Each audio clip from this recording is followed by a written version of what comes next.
It was supposed to be just another routine checkup, the kind Clint Eastwood had been doing for years. But today, something was different. Today, Clint wasn't just a legendary actor, director, and icon. Today, Clint was an old man trying to get through his day as discreetly as possible, like every other patient sitting in the sterile waiting room of St. James Hospital. Clint Eastwood wasn't the type to seek attention, even if he'd lived his entire life under its spotlight. He was used to people recognizing him, of course. Who wouldn't be, after decades of films that had shaped the landscape of Hollywood? But he hated the way the world seemed to stare at him, almost as if he were a relic of a past era. So today, in a dark gray hoodie and baseball cap pulled low over his face, Clint made the effort to go unnoticed. He slid into a seat at the back of the room, his fingers grazing the pages of a magazine that had seen better days. The waiting room, as usual, was crowded with people, some too engrossed in their phones to notice the quiet man who had just entered. The usual hum of chatter filled the air, and Clint's mind began to wander. He wasn't here because of anything serious, just a routine checkup that everyone had to do when they got older. But as much as he tried to relax, he couldn't help feeling the weight of time on his shoulders. The cold, clinical nature of the hospital, the faint smell of antiseptic that seemed to permeate everything, it reminded him of how fragile life had become. How much longer did he have? As he sat there, lost in his thoughts, the door to the waiting room swung open, and in walked Nurse Sarah, an energetic, young woman in her late 20s. She had the kind of youthful energy that made Clint feel even more out of place in the room, even though he wasn't the only elderly patient present. Sarah's eyes scanned the waiting area, scanning for her next patient. Her bright blue eyes quickly landed on Clint, and she raised an eyebrow. He could tell she didn't recognize him. Most people probably wouldn't, especially with his cap pulled so low. She began to approach him, clipboard in hand, and Clint straightened up a little in his chair, just enough to show he was aware of her. "Sir," Sarah said, flashing a bright, almost too perky smile.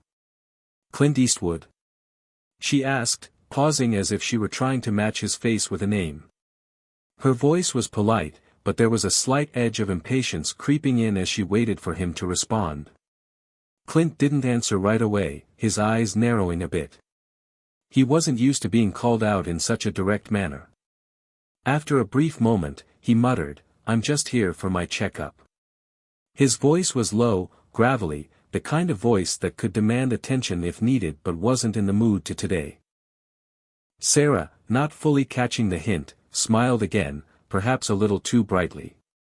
"All right, well, let's get you checked in," she said, giving Clint the once-over. "I just need you to fill out some forms, and we'll get you in and out of here as quickly as possible." Clint could sense the underlying tone in her voice, the subtle assumption that he was just another grumpy, older man who didn't want to be at the doctor's office. It wasn't exactly a surprise, but it did irk him. It wasn't the first time he'd been underestimated, though.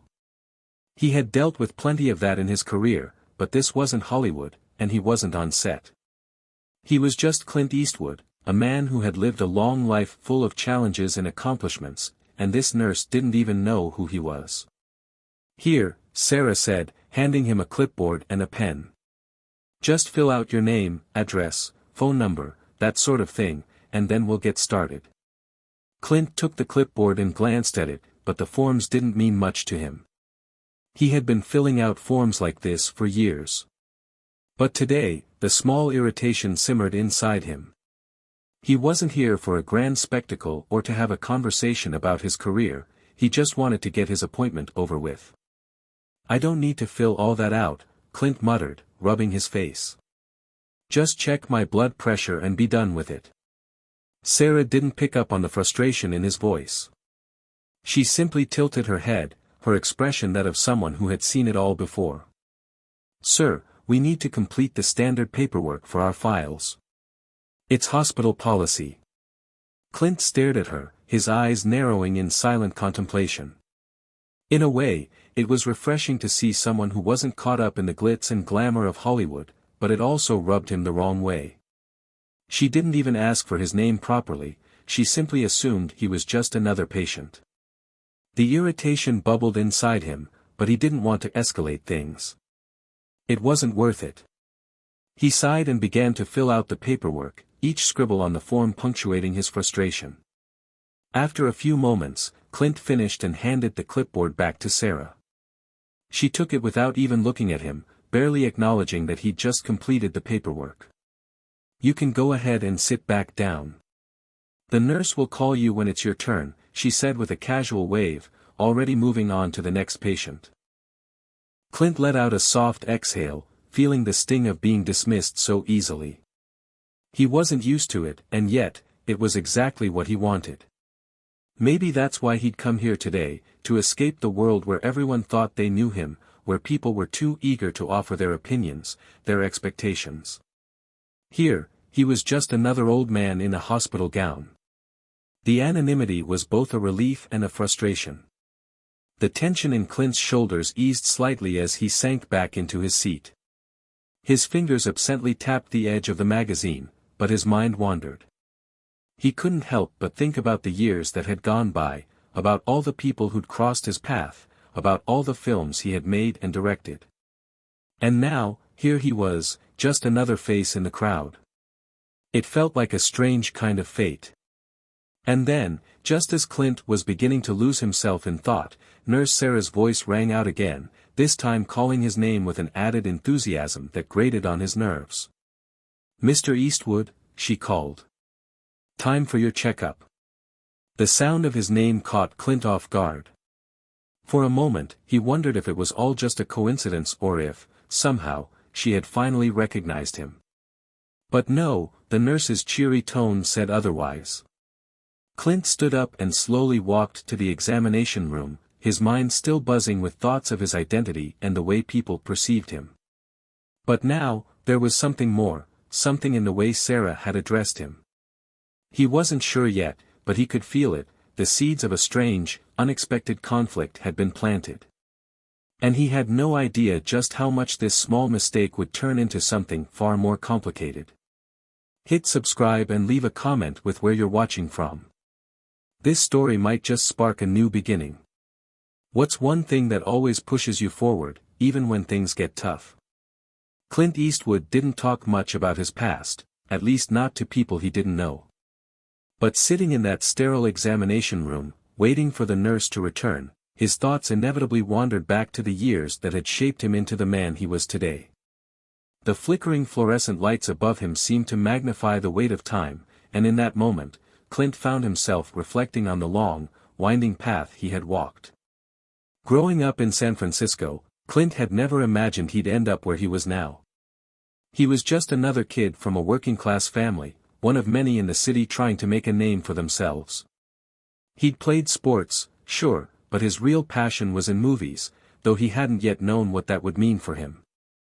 It wasn't until his late teens that Clint started to get the itch for acting. But it wasn't fame that called to him. No, it was something deeper, an urge to escape, to be someone else, even for a few hours. It wasn't until a few roles in small films that Clint realized how captivating it was to immerse himself in someone else's life. His rise to fame was gradual, the kind of slow burn that takes years to really catch fire. He became a household name in the 1960s with his role in Rawhide, but it was his role in A Fistful of Dollars that truly launched him into stardom. The gritty, tough guy image he built became the cornerstone of his career. And with that came the inevitable celebrity status, the constant paparazzi, the endless interviews, the typecasting. Clint never really liked the spotlight, but over time, he learned to use it. By the time he was in his 40s, he had already begun to shape a new path, not just as an actor but as a director. He found that the control of directing was what really appealed to him, the ability to tell the story his way, to mold everything from the script to the final shot. He wasn't just Clint Eastwood anymore, he was Clint Eastwood, the artist, the storyteller. And for that, he had the utmost respect. But as much as he tried to shape his own destiny, Clint couldn't escape the trappings of his fame. For years, he had lived in the glare of public scrutiny, his every move watched, analyzed, dissected. It had worn on him.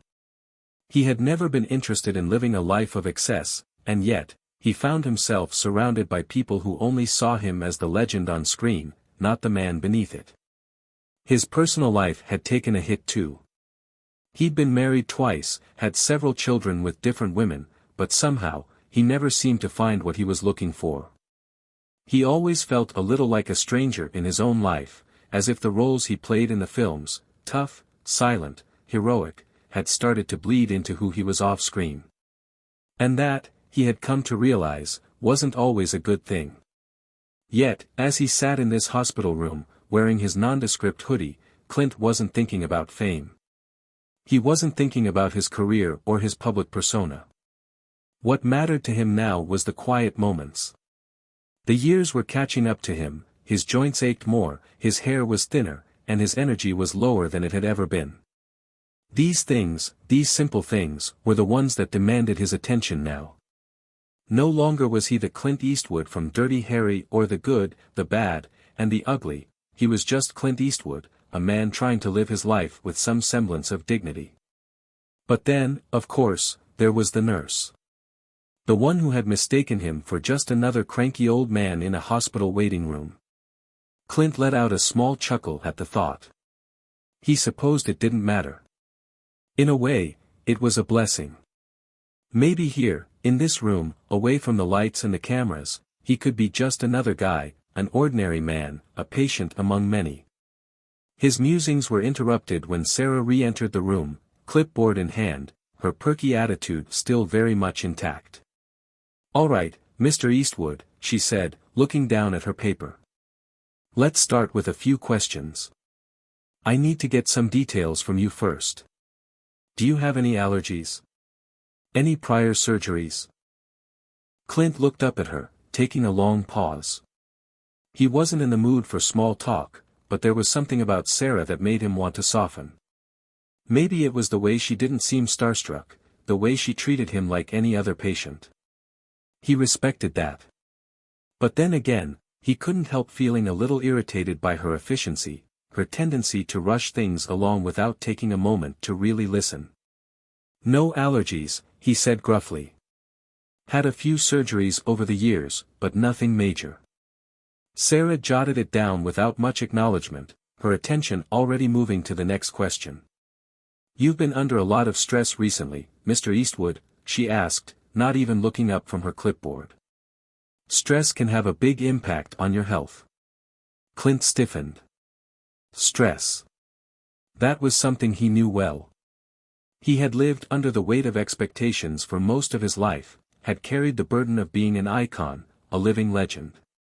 He had dealt with stress in ways that most people would never understand, through long hours on set, through constant media attention, through personal struggles that he had never shared with anyone.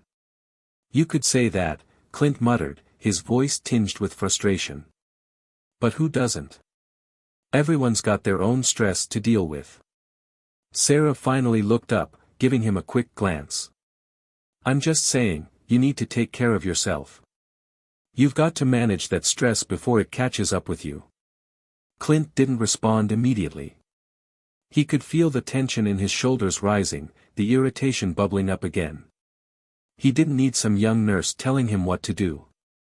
But there was also a part of him, maybe it was the part that had spent decades battling against the world's expectations, that felt a little pang of guilt. Maybe she was right. Maybe he hadn't been taking care of himself the way he should. Maybe he had been so wrapped up in his own mind that he forgot to focus on the simple things, like his health. "All right," he said finally, his voice softer this time. "I'll keep that in mind." Sarah smiled, clearly satisfied with his response. "Good. I'll make a note of it in your file." Clint leaned back in the chair, silently observing her. He wasn't sure if he liked her. She was efficient, but there was an edge to her that he couldn't quite place. It wasn't until later, when he left the hospital, that he would realize just how much their brief encounter would change things for both of them. But for now, all he could think about was the fact that in this little corner of the world, for a fleeting moment, Clint Eastwood wasn't the star. He was just a man, someone who was being mistaken for someone else, someone trying to live his life in peace. The examination room was colder than Clint remembered. The sterile, white walls were unforgiving, as if the room was designed not for healing, but for the impersonal task of diagnosis. Clint sat quietly in the examination chair, tapping his foot lightly, trying to focus on the task at hand, getting through this routine checkup without further hassle. The nurse, Sarah, had already completed her initial assessments, and now they were moving on to the physical examination. "All right, Mr. Eastwood," she said, breaking the silence, "we're going to take your blood pressure now. If you'll just roll up your sleeve." Her voice was calm, yet there was something in the way she spoke that Clint couldn't quite put his finger on, a subtle tone of condescension, almost as if he were just another grumpy old man rather than the Clint Eastwood everyone thought they knew. Clint couldn't help but bristle. The way she had handled him earlier, as though he were just any other patient, rubbed him the wrong way. Sure, he wasn't used to being treated like royalty everywhere he went, but something about Sarah's impersonal attitude got under his skin. He wasn't a fan of people who didn't take the time to look beyond the surface, to understand the weight a person carried. "Here you go," Sarah said, snapping him out of his thoughts. She started to place the cuff around his arm, a little too briskly, as if she couldn't wait to get this over with. Clint, feeling a spark of frustration, clenched his jaw but didn't say anything. He knew the last thing he needed right now was another confrontation. "How's the blood pressure?" Clint asked, trying to make small talk, if only to distract himself from the growing tension in the room.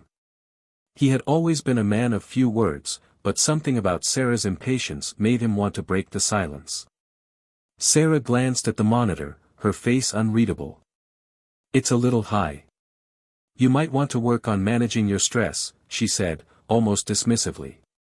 The way she phrased it made Clint feel like she was delivering a verdict rather than offering advice.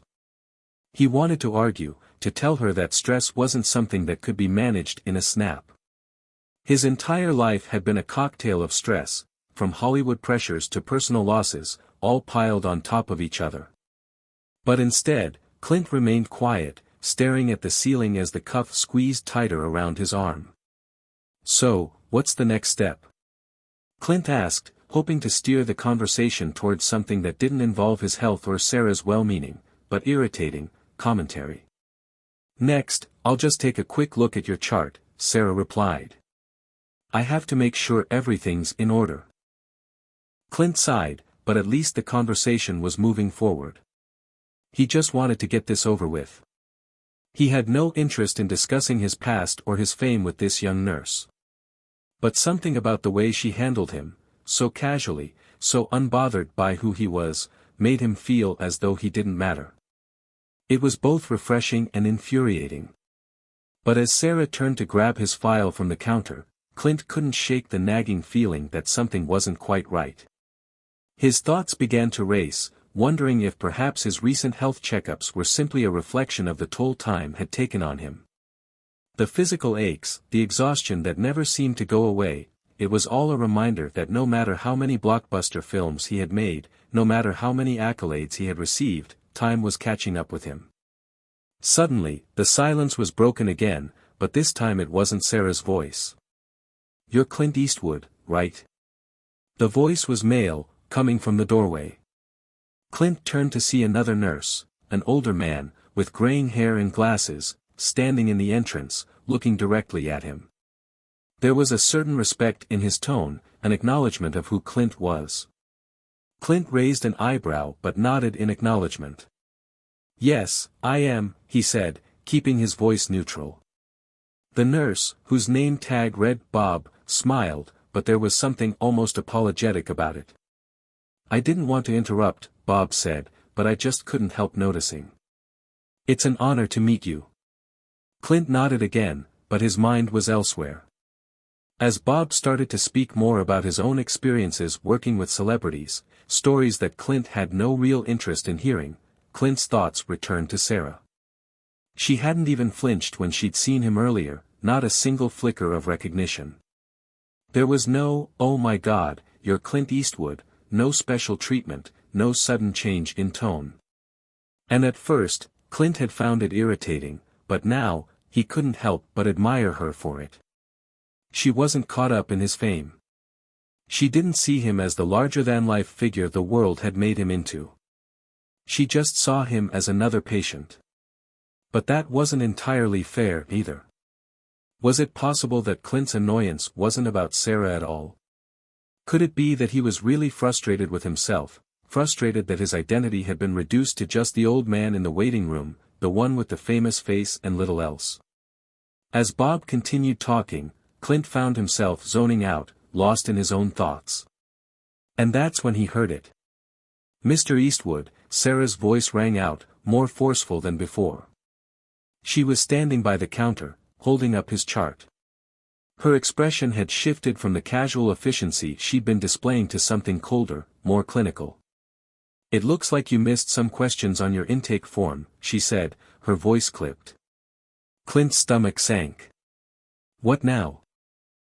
"What questions?" he asked, trying to sound nonchalant, though he could already feel the tension building again. Sarah raised an eyebrow, not meeting his eyes. "Well, you left a section blank about your recent hospital visits and previous conditions." Clint paused, feeling a tightening in his chest. He wasn't sure why, but something about Sarah's tone made him feel like he was being accused of something. As if missing a question on an intake form was somehow suspicious. "I haven't had any major conditions recently," Clint said, his voice low and steady, but now tinged with irritation. He felt a flare of defensiveness rising in him. This wasn't supposed to be difficult. This wasn't supposed to be an interrogation. "Well, we need to make sure all your medical history is accounted for," Sarah replied, her voice just a little too sharp now. "It's for your safety." Clint stood up, his patience wearing thin. "I'm fine," he said, trying to keep his tone from snapping. "I don't need to be treated like I'm some kind of medical mystery." Sarah looked up from the chart, her eyes narrowing slightly. "I'm just trying to do my job, Mr. Eastwood. Please don't take it personally."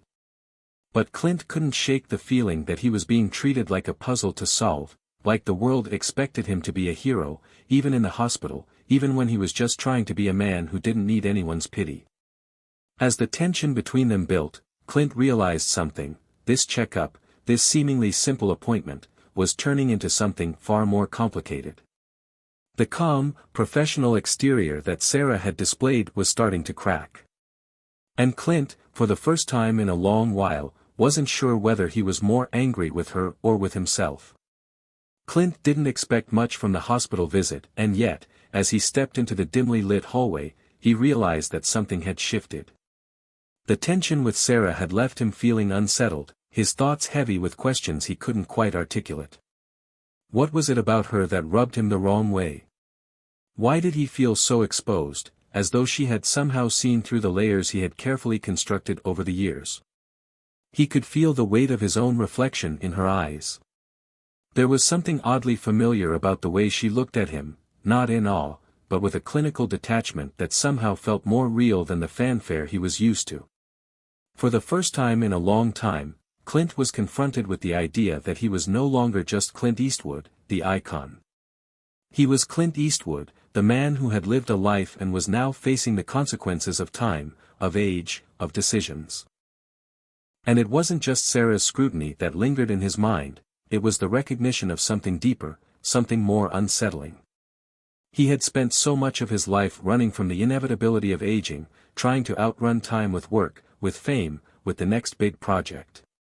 But now, in this sterile hospital room, he could no longer ignore the fact that time had finally caught up with him. As Clint walked out of the building and into the cool evening air, the city stretched out before him, San Francisco, the place he had once called home. The city hadn't changed much. The streets were busy with people going about their lives, their own worries, their own struggles. But Clint felt strangely disconnected from it all. It was as if the world had continued without him, moving forward while he remained stuck in this limbo of self-doubt and aging. His phone buzzed in his pocket, a sharp reminder that the world still had expectations of him. He pulled it out, his finger hovering over the screen. There were several missed calls, one from his assistant, another from a studio exec. Clint didn't want to deal with it right now. He wasn't in the mood to discuss his next project, his next role, his next appearance. All he wanted was peace, even if only for a few moments. "Clint," a voice called from behind him. He turned, slightly startled. It was Bob, the nurse who had recognized him earlier. "Hey, Bob," Clint greeted, trying to mask his annoyance. What did he want now? Bob's face lit up with a warm smile, though it quickly turned into something more serious. "I just wanted to apologize for the tension in there," he said, his voice apologetic. "Sarah can be a bit direct. But she's just doing her job. You know how it is." Clint nodded slowly, unsure of what to say. "Yeah, I get it." Bob seemed to sense Clint's discomfort. "I just wanted to make sure you're all right. You know, people like you, we don't often take care of ourselves properly, especially when it comes to health. You've been through a lot, Anne." "I'm fine," Clint interrupted, more sharply than he intended. He had no interest in talking about his health with this man, no matter how well-meaning he might be. He had never been one to focus on his physical well-being, especially not now, at this point in his life. The idea of slowing down, of admitting weakness, felt foreign to him. Bob raised his hands, palms up, in a gesture of surrender. "I understand. But just, don't ignore it, all right? You've got a lot of people who care about you, Clint. Don't make things harder on yourself than they need to be." Clint stared at him for a moment, unsure of how to respond. There was a sincerity in Bob's voice that Clint couldn't dismiss, but there was also a sharp pang of guilt that followed him as he walked away. Bob wasn't wrong. It wasn't just the weight of his career or his public persona that was catching up with him, it was the small, everyday things that he had neglected. His body. His mind. His future. As he made his way to his car, Clint's thoughts continued to swirl. He had never been one to follow orders, never been a man to listen to others tell him how to live his life. But now, as he sat in the driver's seat, the engine rumbling to life, Clint realized that something had to change. Maybe it wasn't about managing stress or taking medication or seeing specialists. Maybe it was about facing the truth for what it was, the inevitability of aging, of time passing, of having to accept the fact that he wasn't invincible.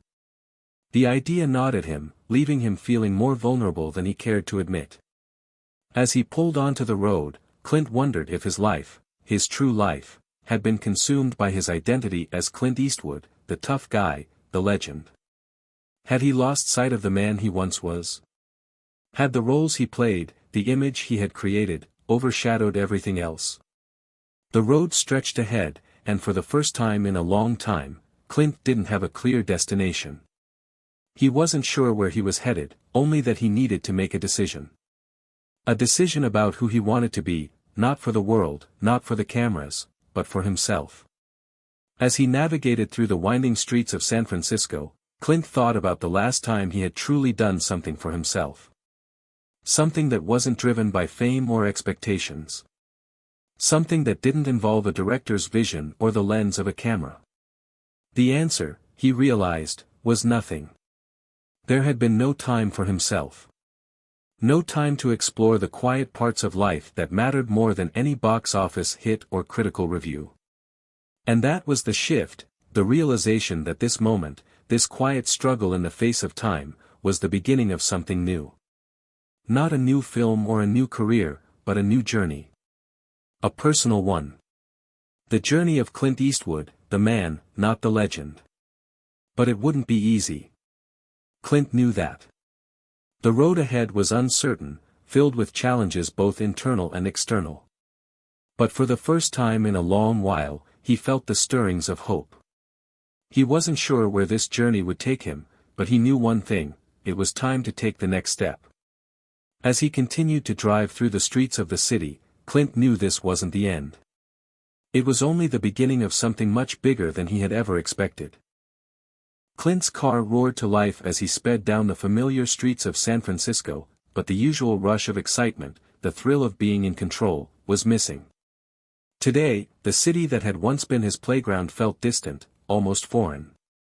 His hands gripped the steering wheel, but his mind wasn't on the road. He wasn't even sure where he was headed anymore. The evening fog rolled in from the bay, wrapping the streets in a blanket of cool mist. It should have been beautiful, but to Clint, it felt suffocating. The fog mirrored the clouded thoughts that seemed to gather in his mind, each one more confusing than the last. He had always been able to outrun his emotions, whether through work or distractions, but today, they caught up with him, and it wasn't a comfortable feeling. He turned the car down a side street, barely noticing the turns he was making. All he could think about was the argument with Sarah, the tension that had been building between them. How had it all escalated so quickly?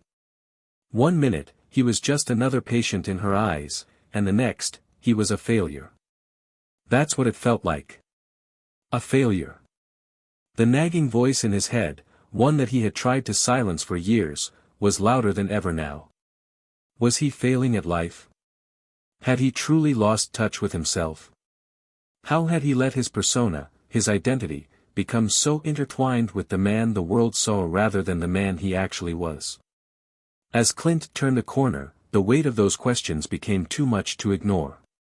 His chest tightened, and for a moment, it felt like he couldn't breathe. He pulled the car over to the side of the street, the engine idling as he stared ahead at the dim lights in the distance.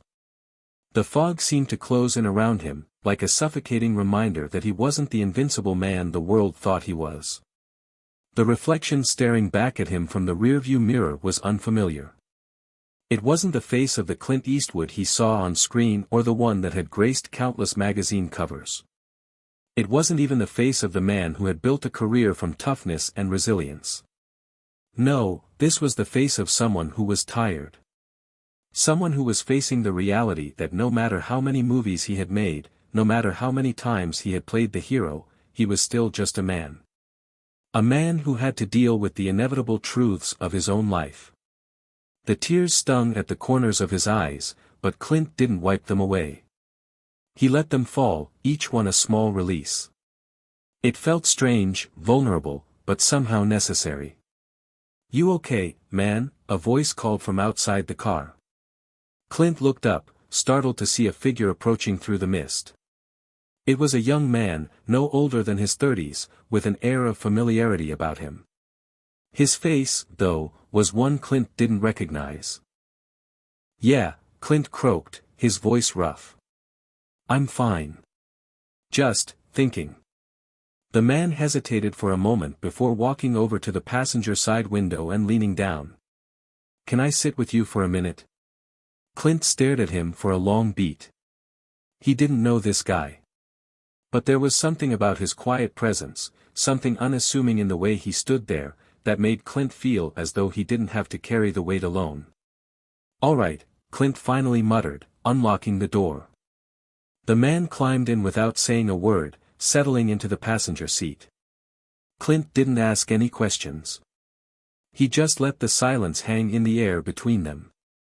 Minutes passed, and still, no words were exchanged. It wasn't awkward, though. For the first time all day, Clint felt like he didn't need to pretend. He didn't need to be Clint Eastwood, the famous actor, the tough guy. In this moment, there was just Clint, the man trying to find his way, trying to come to terms with the things that had eluded him for years. Finally, the man spoke. "I saw you driving by. Figured you might need some company. Not every day I get to sit next to a legend." Clint let out a small chuckle, though it felt hollow. "Yeah, I'm not much of a legend these days. Just a guy in a car, lost in his thoughts." The man nodded, his eyes thoughtful. "I get it. Sometimes, it's like the world keeps moving forward while you're stuck in place, right?" Clint's heart skipped a beat. It was like the man could see right through him. "Yeah, exactly," Clint muttered. "It's like I've spent my whole life building something, but now I don't know what it's all for. I'm just tired." The man's gaze softened, and he leaned back in the seat, letting out a long breath. "You know, People always expect so much from you. They think you're invincible, that you don't need help. But everybody needs help. We all get lost sometimes. Clint turned to face him. Do you know what it's like to be someone else's idea of who you are, instead of just being yourself? The man nodded slowly. I think we all feel that way at some point. It's easy to get trapped in other people's expectations. But the thing is, you can't change what they think of you. You can only change what you think of yourself. Clint stared at the man, his words slowly sinking in. It was as if a veil had been lifted from his eyes, just for a moment. The weight of his own identity, the persona he had spent decades building, felt lighter somehow, as though he could breathe a little easier. Thanks, Clint said, his voice quieter now, but with a deeper sense of understanding. I needed to hear that. The man smiled, but it wasn't a smile of sympathy. It was a smile of quiet understanding, one that Clint couldn't quite explain but felt in his bones. He didn't know who this man was, but in that brief moment, it didn't matter. Sometimes, the most important conversations were the ones you never expected. After a few more moments of silence, the man stood up and opened the door. You're welcome. Take care of yourself, all right? Don't let the weight of the world crush you. Clint nodded, watching the man disappear into the fog. For the first time in a long time, he felt something shift deep inside him. It was as if he had been holding his breath for years and had finally let it out. The emotional climax of his journey wasn't some grand revelation on stage or in front of cameras. It wasn't about conquering some villain or saving the day. No, this was the real turning point, the moment where Clint Eastwood, the man, realized that the journey ahead wasn't about proving himself to anyone else. It was about rediscovering himself, confronting the quiet battles that had always been there, and finding peace in his own skin. The road ahead was uncertain, but Clint no longer felt the need to drive it alone. He wasn't done yet. Not by a long shot. And for the first time in years, Clint allowed himself to believe in that truth. Clint sat in the car for what felt like hours, the weight of the conversation hanging in the air. He hadn't expected to have such a deep conversation with a stranger, but maybe that's what made it so powerful. The simplicity of the exchange, the rawness of being heard without judgment, it was the first real connection he had felt in a long time. And it left him with a sense of calm he hadn't experienced in ages. He glanced at the rearview mirror again, but this time, he didn't see the same man staring back at him. There were no harsh lines, no deep creases of worry carved into his face. The reflection seemed different, softer somehow. The coldness that had settled in his heart seemed to have faded, replaced by a quiet warmth that he hadn't realized he'd been missing. Without thinking, Clint started the car again and began driving, the road ahead as uncertain as the future itself. Yet, something inside him had shifted. He wasn't sure what had clicked, but he knew that change was coming. Maybe not today, or tomorrow, but the seeds had been planted. The idea that he didn't have to be Clint Eastwood, the icon, the legend, all the time, that idea felt liberating. For the first time in ages, he didn't have to carry the weight of everyone else's expectations. The fog began to lift as he drove further into the city. The dense mist that had enveloped him earlier seemed to be receding, allowing the streetlights to shine through more clearly. It felt symbolic, the way the fog dispersed, revealing a world that had been there all along but obscured by the haze of his own emotions. Clint pulled into a quiet parking spot, shutting off the engine and sitting still for a moment. He wasn't sure where he was, but he didn't feel lost anymore.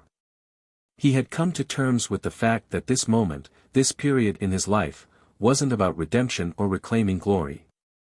It was about allowing himself to simply be, to breathe, and to understand that no matter how much time had passed, he still had the power to change his own story. He stepped out of the car, his feet hitting the familiar concrete of a neighborhood he once knew well. It had been years since he had spent any significant amount of time here, back before his career had taken off, before he became a household name. The streets felt like a memory, but not one that had been entirely forgotten. There was comfort in the nostalgia, a reminder of a simpler time. The old bookstore on the corner caught his eye, its faded sign hanging lazily in the window. Clint smiled faintly, remembering how he had spent hours in that very shop, losing himself in books that offered a quiet escape. There was something calming about the idea of getting lost in a story that wasn't his own. His phone buzzed in his pocket, but Clint didn't reach for it.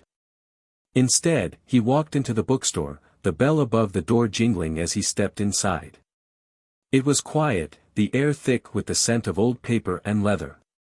He wandered through the aisles, each step bringing him closer to a part of himself he had long neglected. Clint had spent decades building a persona, a life that was bigger than him, one that defined him to the world. But in this space, surrounded by books and the quiet hum of life outside, he felt like just another person. And that was exactly what he needed. He picked up a book, letting his fingers trace the spine, his mind momentarily at ease. For the first time in a long time, he wasn't Clint Eastwood, the tough guy, the legend, or the boss. He was Clint, a man who was still trying to figure things out, still learning, still evolving. And maybe that was okay. As he turned to leave the bookstore, a familiar face caught his eye. It was Sarah, the nurse from the hospital. She was standing near the counter, browsing through a selection of novels, her posture as determined as it had been that day in the hospital room.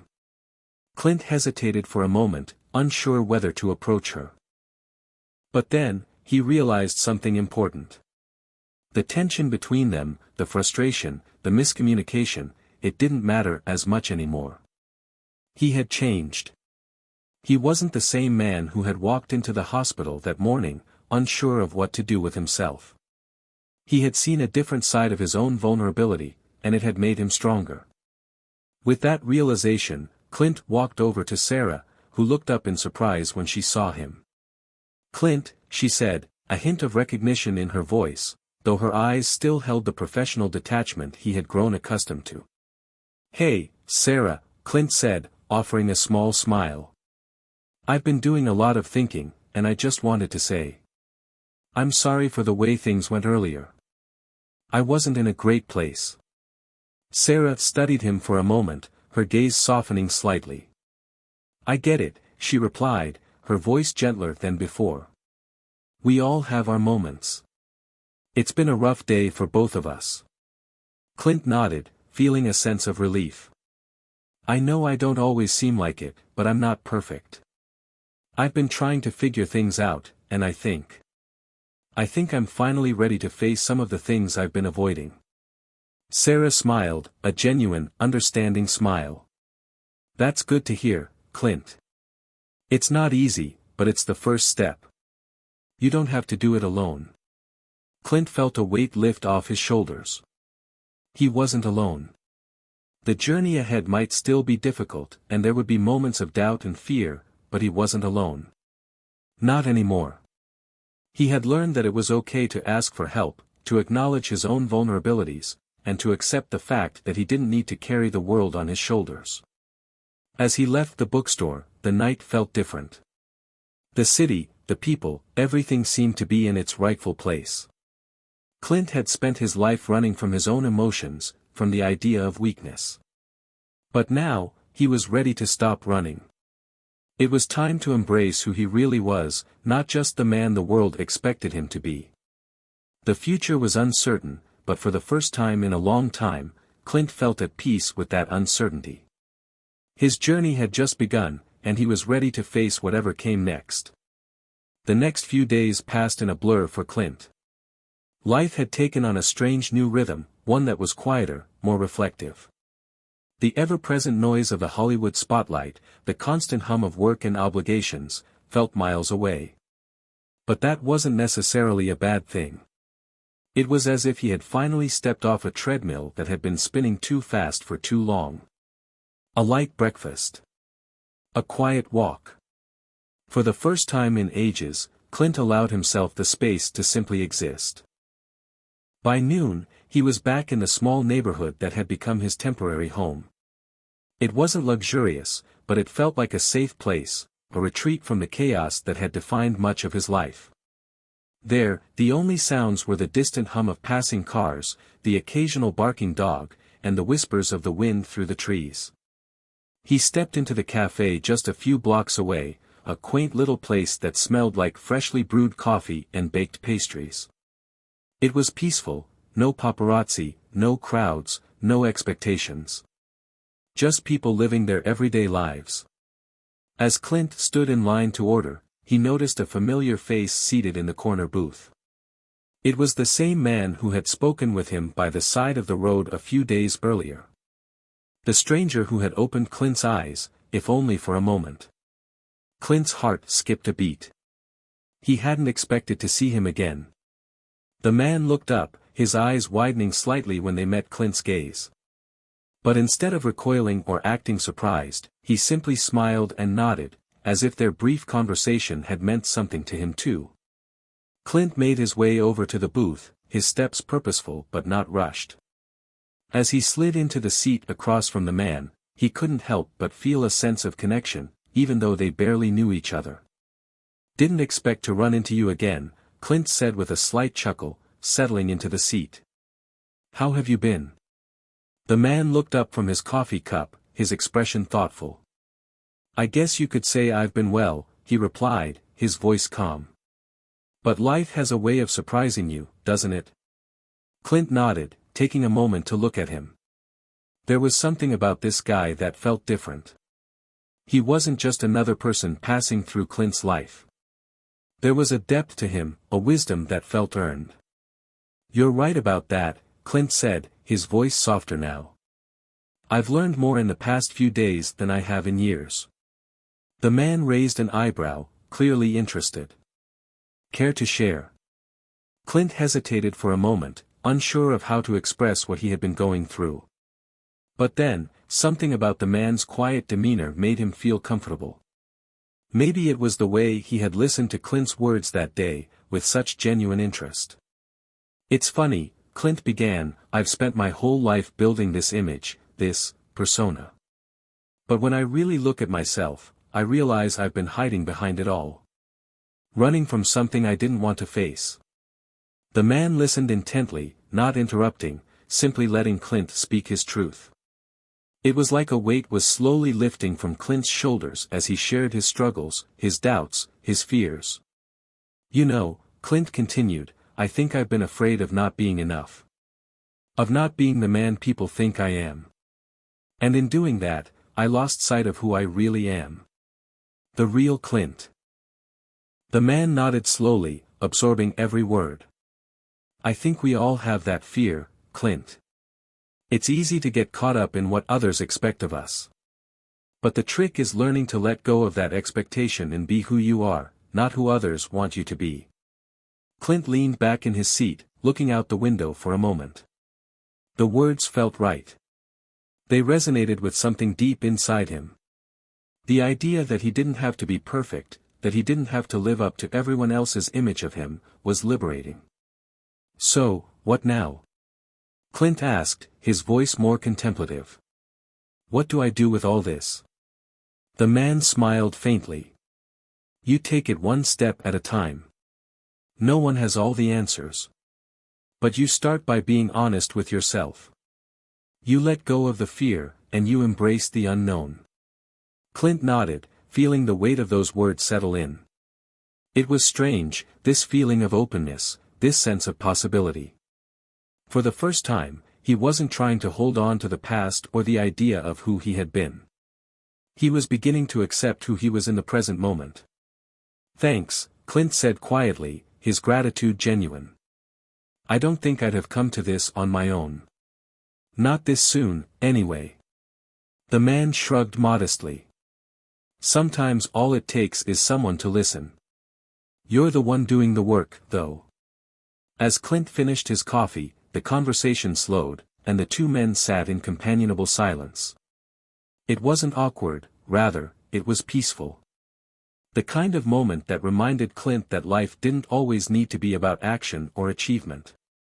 Sometimes, it was about quiet reflection, about allowing yourself the space to breathe and simply exist. After a while, Clint stood up, stretching his legs. "I should get going," he said, glancing at the time. But I'll tell you, I'm not sure where this is all going, but for the first time in a long time, I'm okay with that. The man nodded as Clint turned to leave, a knowing smile tugging at the corners of his lips. Good luck, Clint. And don't forget that it's okay to not have all the answers. Clint paused, then turned back to offer a small smile of his own. I won't. Thanks. As Clint stepped out into the world once more, he couldn't shake the feeling that he had just taken another step towards something new. He didn't know what lay ahead, but that didn't matter anymore. For the first time in years, he felt a sense of freedom, of possibility, of hope. Clint stepped into his car, the engine purring to life as he pulled away from the cafe. He hadn't expected to feel so grounded. So at peace. It was as though, in just one conversation, a part of him that had been dormant for years had stirred. The notion that his past didn't have to define him anymore was a powerful revelation. But as he drove through the familiar streets, something nagged at him. The conversation with the stranger had been eye-opening, but there was still a gnawing feeling, a curiosity about what else he hadn't confronted. It felt like a puzzle with a missing piece. A sense that there was more to be uncovered, more to understand about himself. Clint had spent his entire life on a predefined path. He had always known what to expect, always been the one to call the shots, to be in control. But lately, he had been feeling like an actor in his own life, going through the motions without really participating. There had to be more. More than the fame. More than the expectations. More than the constant desire to please everyone else. The road stretched out before him, an open highway inviting him to drive farther. He had an urge to just go. No destination. No set plan. Just drive. It was the same feeling he used to get when he was young, before fame had altered his every move. Back then, the road was an escape, a way to feel free. For a brief moment, he considered heading back to the city, to his familiar life. But that feeling of restlessness surged again, stronger than before. He wasn't ready to go back to the chaos just yet. Not after everything that had happened. So, he turned the steering wheel, following the curve in the road toward an unknown direction. Hours passed, the sun dipping lower in the sky. Clint barely noticed. The landscape around him changed from urban sprawl to open fields, to dense forests, and back again to barren desert land. He had no clear destination in mind, but he could feel the change within himself, as though the act of moving was shifting something deep inside him. Around dusk, he came upon a small town. It was nothing special, just a collection of weathered buildings and dusty streets. But something about it called to him. Maybe it was the simplicity of it all. Maybe it was the way the setting sun painted everything in golden light. Clint slowed the car as he entered the town, his eyes scanning the surroundings.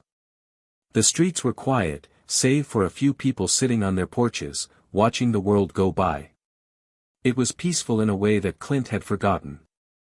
The absence of noise, the lack of pressure, it was as though time itself had slowed down here. He parked his car near the corner of the main street, stepping out and stretching his legs. The air was cool, and there was a slight breeze that carried the scent of freshly cut grass. Clint had almost forgotten what it felt like to simply breathe without feeling the weight of the world on his shoulders.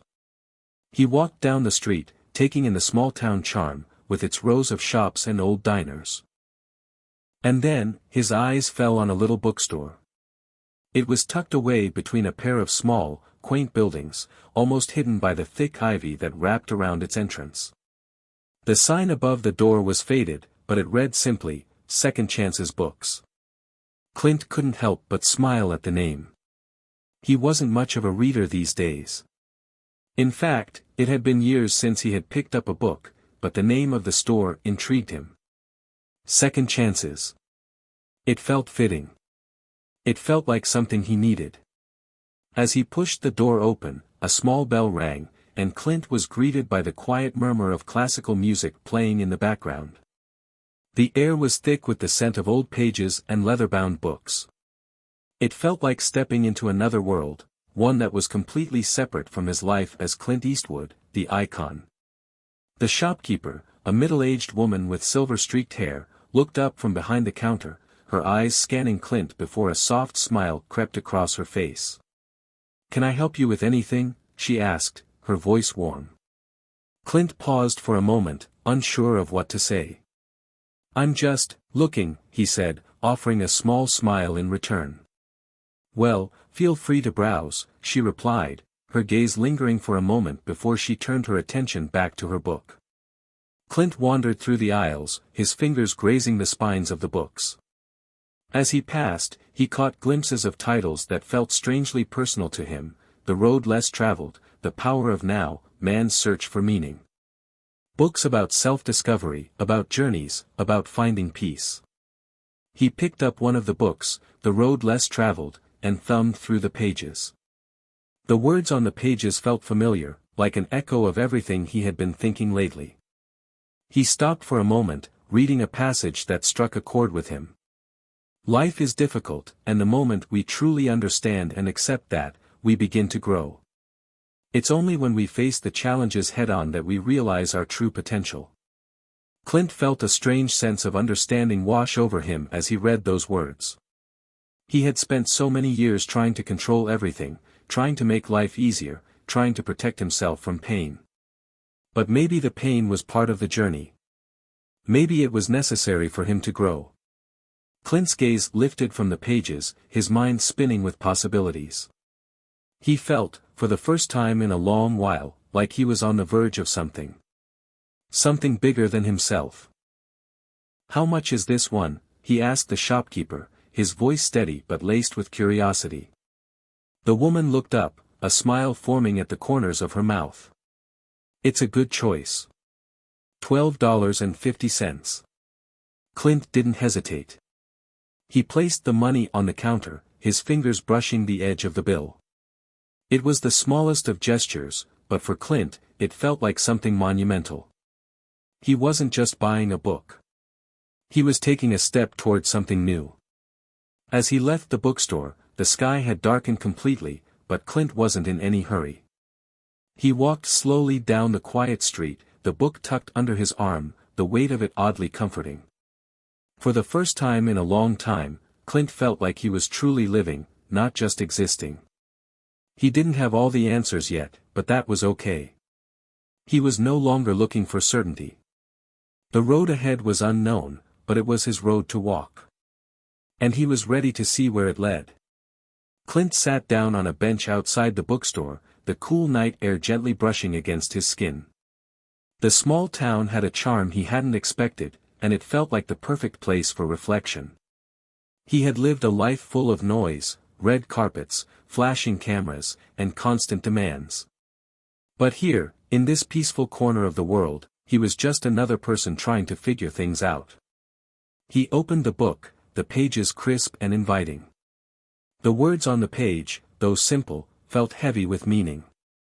Life is difficult. Those words jumped out at him, resonating in a way he hadn't anticipated. For so long, Clint had shielded himself from pain. He'd built walls, created distractions, and tried to avoid the discomfort that came with facing his own fears and regrets. But here, on this quiet bench in a town where nobody knew his name, it all seemed so clear. Life was difficult. But it was also beautiful. And sometimes, in the moments of struggle, that's when the real lessons emerged. The book was more than just words, it was a guide.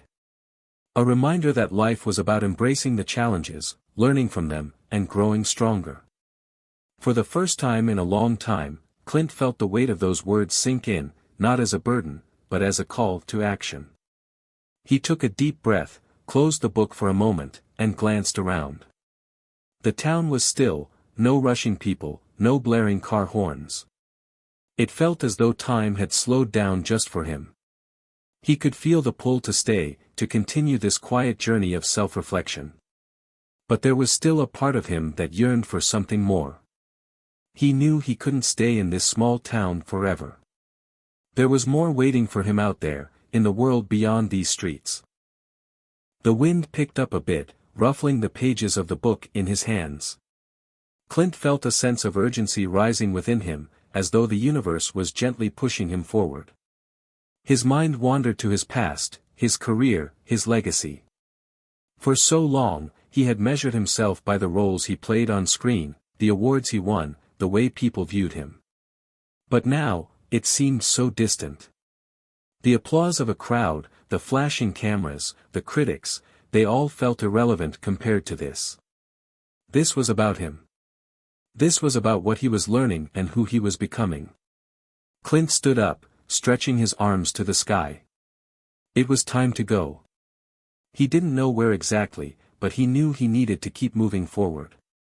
The book had opened his eyes to something deeper, but it was up to him to take the next step.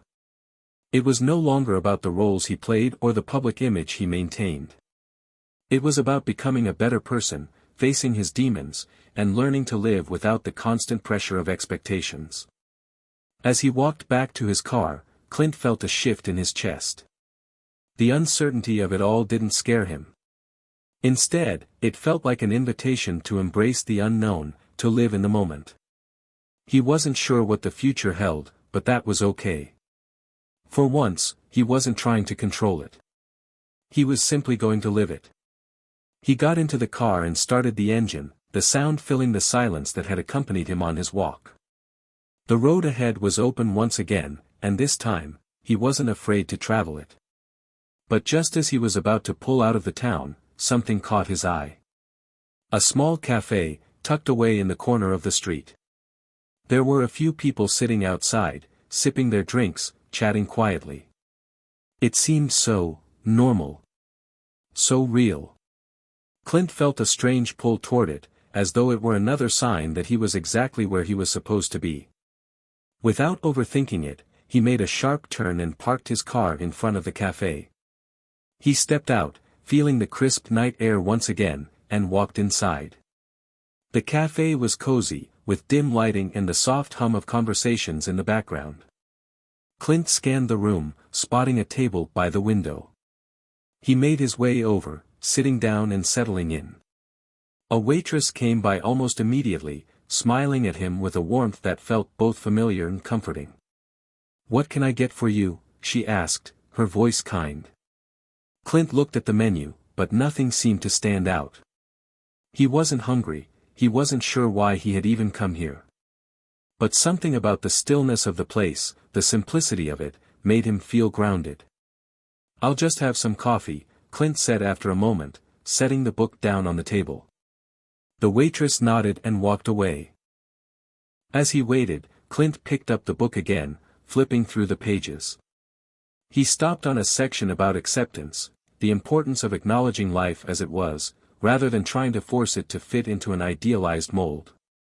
He had spent so much of his life chasing perfection. He had done it all, acting, directing, producing. He had achieved everything he was supposed to. But in doing so, he had neglected the most important part, himself. The true Clint Eastwood, beyond the roles and the reputation. The coffee arrived, and Clint sipped it slowly, savoring the warmth. He glanced out the window, watching as the world passed by. People going about their everyday lives, unaware of the weight of their own struggles, yet somehow managing to find joy in the simple things. It struck him then, the true beauty of life was in the quiet moments. The ones where you didn't have to prove anything. Where you could simply be. Clint smiled to himself, feeling a deep sense of gratitude. He didn't have all the answers yet, but he was okay with that. He had spent so long trying to figure everything out, trying to control the narrative. But now, he was learning to let go. He was learning to live. As Clint left the cafe, the night had fully descended, and the stars above blinked down at him, distant and indifferent to his journey. Yet for Clint, they felt oddly comforting. He was just a small part of this vast universe, and for once, that didn't feel overwhelming, it felt freeing. He walked back to his car with a quiet sense of contentment. The book, now placed beside him on the passenger seat, seemed almost like a new friend. It had already started to shape his perspective on life, on pain, and most importantly, on the value of the present moment. But as Clint started the engine, a thought gnawed at the back of his mind. What had he been running from? All this time, he had been moving through life with the speed of a man desperate to outrun his past, his mistakes, and even his own heartache. What was he avoiding? His thoughts drifted back to the many years he had spent working, never stopping, never resting, always striving for the next success. At the time, it had felt like the right thing to do. The hunger for more had consumed him. But now, looking back, it seemed so exhausting. So empty. The road stretched out before him as he drove aimlessly, lost in thought. The deeper Clint delved into his mind, the more he realized that the person he had become, this famous, powerful figure, was not who he truly was. He had built a life around the expectations of others, around what society believed he should be. But the Clint Eastwood who was sitting in this car right now, this man, at this very moment, was a person he had never truly known. It wasn't just the career he had chosen, the roles he had played. It was the people he had hurt, the relationships he had sacrificed. He had always been so focused on his own goals that he hadn't realized the emotional toll it had taken on those around him, or on himself. Clint gripped the steering wheel tightly, his knuckles white. He could still feel the sting of old memories, the faces of people he had once loved, faces that had faded over the years. Was it too late to reach out to them now? Could he repair the damage he had done? Or had time already erased any chance of redemption? The thought of reaching out terrified him. It wasn't just about saying, sorry. It was about facing the mess he had made, the unspoken truths that hung between him and the people who had once been closest to him. He pulled over to the side of the road, the tires crunching on the gravel. The town behind him seemed so distant now, almost like a dream. He had driven further than he realized, lost in his thoughts. But for the first time in ages, he felt like he could breathe again. He had been running away from confronting the past. It was time to stop. Clint took a deep breath and closed his eyes for a moment, trying to center himself. He was in a place where he could face these things. The stillness of the night, the quiet hum of the engine, it all seemed to be inviting him to face what he had been avoiding for years. The question remained, was he ready? The headlights of an oncoming car pulled him from his thoughts. He started the engine again and made a U-turn, heading back toward the town. It wasn't just about going back to the small cafe or the bookstore, it was about going back to himself. He needed to confront the unspoken truth that had been buried for so long. Hours later, Clint found himself sitting in front of a familiar house. The lights inside were dim, but he could still make out the faint silhouette of the porch swing, the flower boxes along the windows. It was as if time had stood still in this place. Clint had been here countless times before, but tonight felt different. His heart raced in his chest, his palms sweating despite the cool night air. He wasn't sure why he had come. He didn't know if he was ready for what this encounter might bring. But there was a part of him, deep down, that knew this was the right step. This was the moment he had been putting off, avoiding. He had spent years running from the people he cared about, thinking he was doing them a favor by staying away. But now, sitting in front of this house, he realized the truth, he had only been running from himself. Clint took another deep breath and stepped out of the car. He made his way to the front door, his feet heavier with each step. But when he reached the porch, he stopped. His hand hovered over the doorbell, his finger trembling. Before he could make up his mind, the door creaked open. Standing there was a woman, older now, with streaks of silver in her once dark hair. Her eyes widened when she saw Clint, and for a moment, they simply stared at each other, both unsure of what to say. "Clint?" she asked, her voice barely a whisper. It was her. His ex-wife, Maggie. The one person who had truly known him, the person he had hurt the most. He had left without a word, without an explanation. The wounds between them had never fully healed. "Hey, Maggie," Clint said, his voice thick with emotion. He didn't know how to begin. I didn't know if you'd be here, but I needed to see you. Maggie's expression softened, but there was still a distance between them, a history that neither of them could ignore. What are you doing here? She asked, her voice steady but guarded. Clint swallowed hard. I've been running, he confessed, the words coming out in a rush. I've been running from everything, my past, my mistakes. And I need to face it. I need to face you. Maggie studied him for a long moment, her gaze searching his face. Finally, she stepped back, holding the door open. Come in, Clint. Clint nodded, his chest tightening with a mixture of fear and hope. The road ahead was uncertain, but at this moment, he knew one thing, he couldn't run anymore. It was time to confront the truth, no matter how painful it might be. Hit subscribe and leave a comment with where you're watching from. This story might just spark a new beginning. What's one thing that always pushes you forward, even when things get tough? Clint stepped over the threshold of the house, the familiar scent of lavender and cinnamon hitting him like a wave. It was as if time had paused in this space, the same warmth and comfort that he remembered from years ago. The walls were decorated with family photos, some old, some new, moments frozen in time, memories that felt like they belonged to someone else now. His heart pounded as Maggie closed the door softly behind him, and they stood there in silence, the weight of the years between them hanging in the air. Maggie motioned toward the living room. I'll make some tea, she said quietly, and Clint nodded, not trusting his voice. They walked to the couch, and Clint sat down, looking around the room once more. It was all so familiar, yet it felt like stepping into a life that wasn't his anymore. He could see the wear and tear of the years, the small changes she had made to make the space her own again. It was a subtle shift, but one that made it clear she had moved on in ways that he hadn't. How have you been? Maggie asked, her voice cautious but not unkind. Clint glanced at her, his chest tightening with emotions he wasn't sure how to express. I've been alive, he said softly. I've been trying to make sense of everything. Maggie set a cup of tea in front of him, the steam rising gently from the cup. She sat down across from him, her eyes studying his face, as if searching for the man she had once known. Clint noticed the slight lines around her eyes, the gray streaks in her hair that had only deepened with time. He had missed so much of it, too much of it. You know, I never thought I'd see you again, she said, her voice trembling slightly. I didn't expect you to ever come back into my life, Clint. Not after everything. Clint lowered his gaze to the teacup in his hands. I know, he whispered. I've been a coward.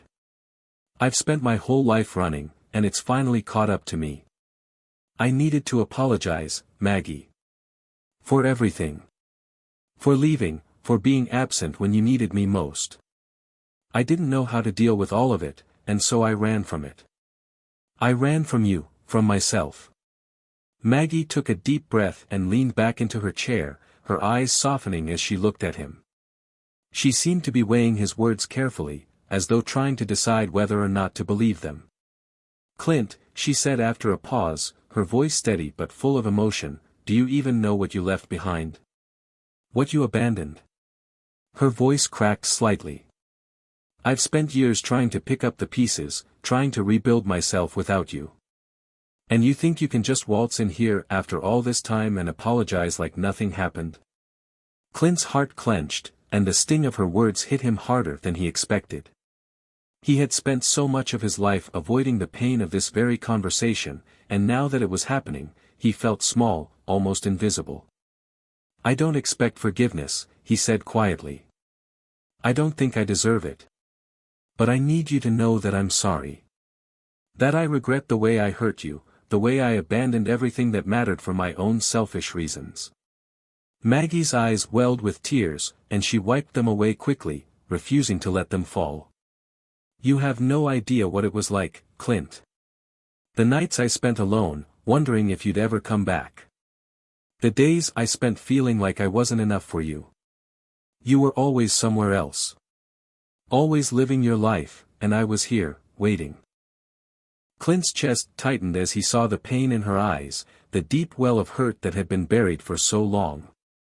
He had never realized how much she had carried alone. He had been so wrapped up in his own career, in his own battles, that he hadn't even stopped to think about the weight she was bearing. "I know," Clint said softly. "I know now. I see it now, and I can't change the past, but I want to try. I want to make it right, even if it's just for you, Maggie. I know I can't erase the hurt, but I hope I can be a part of your life again. In whatever way that makes sense."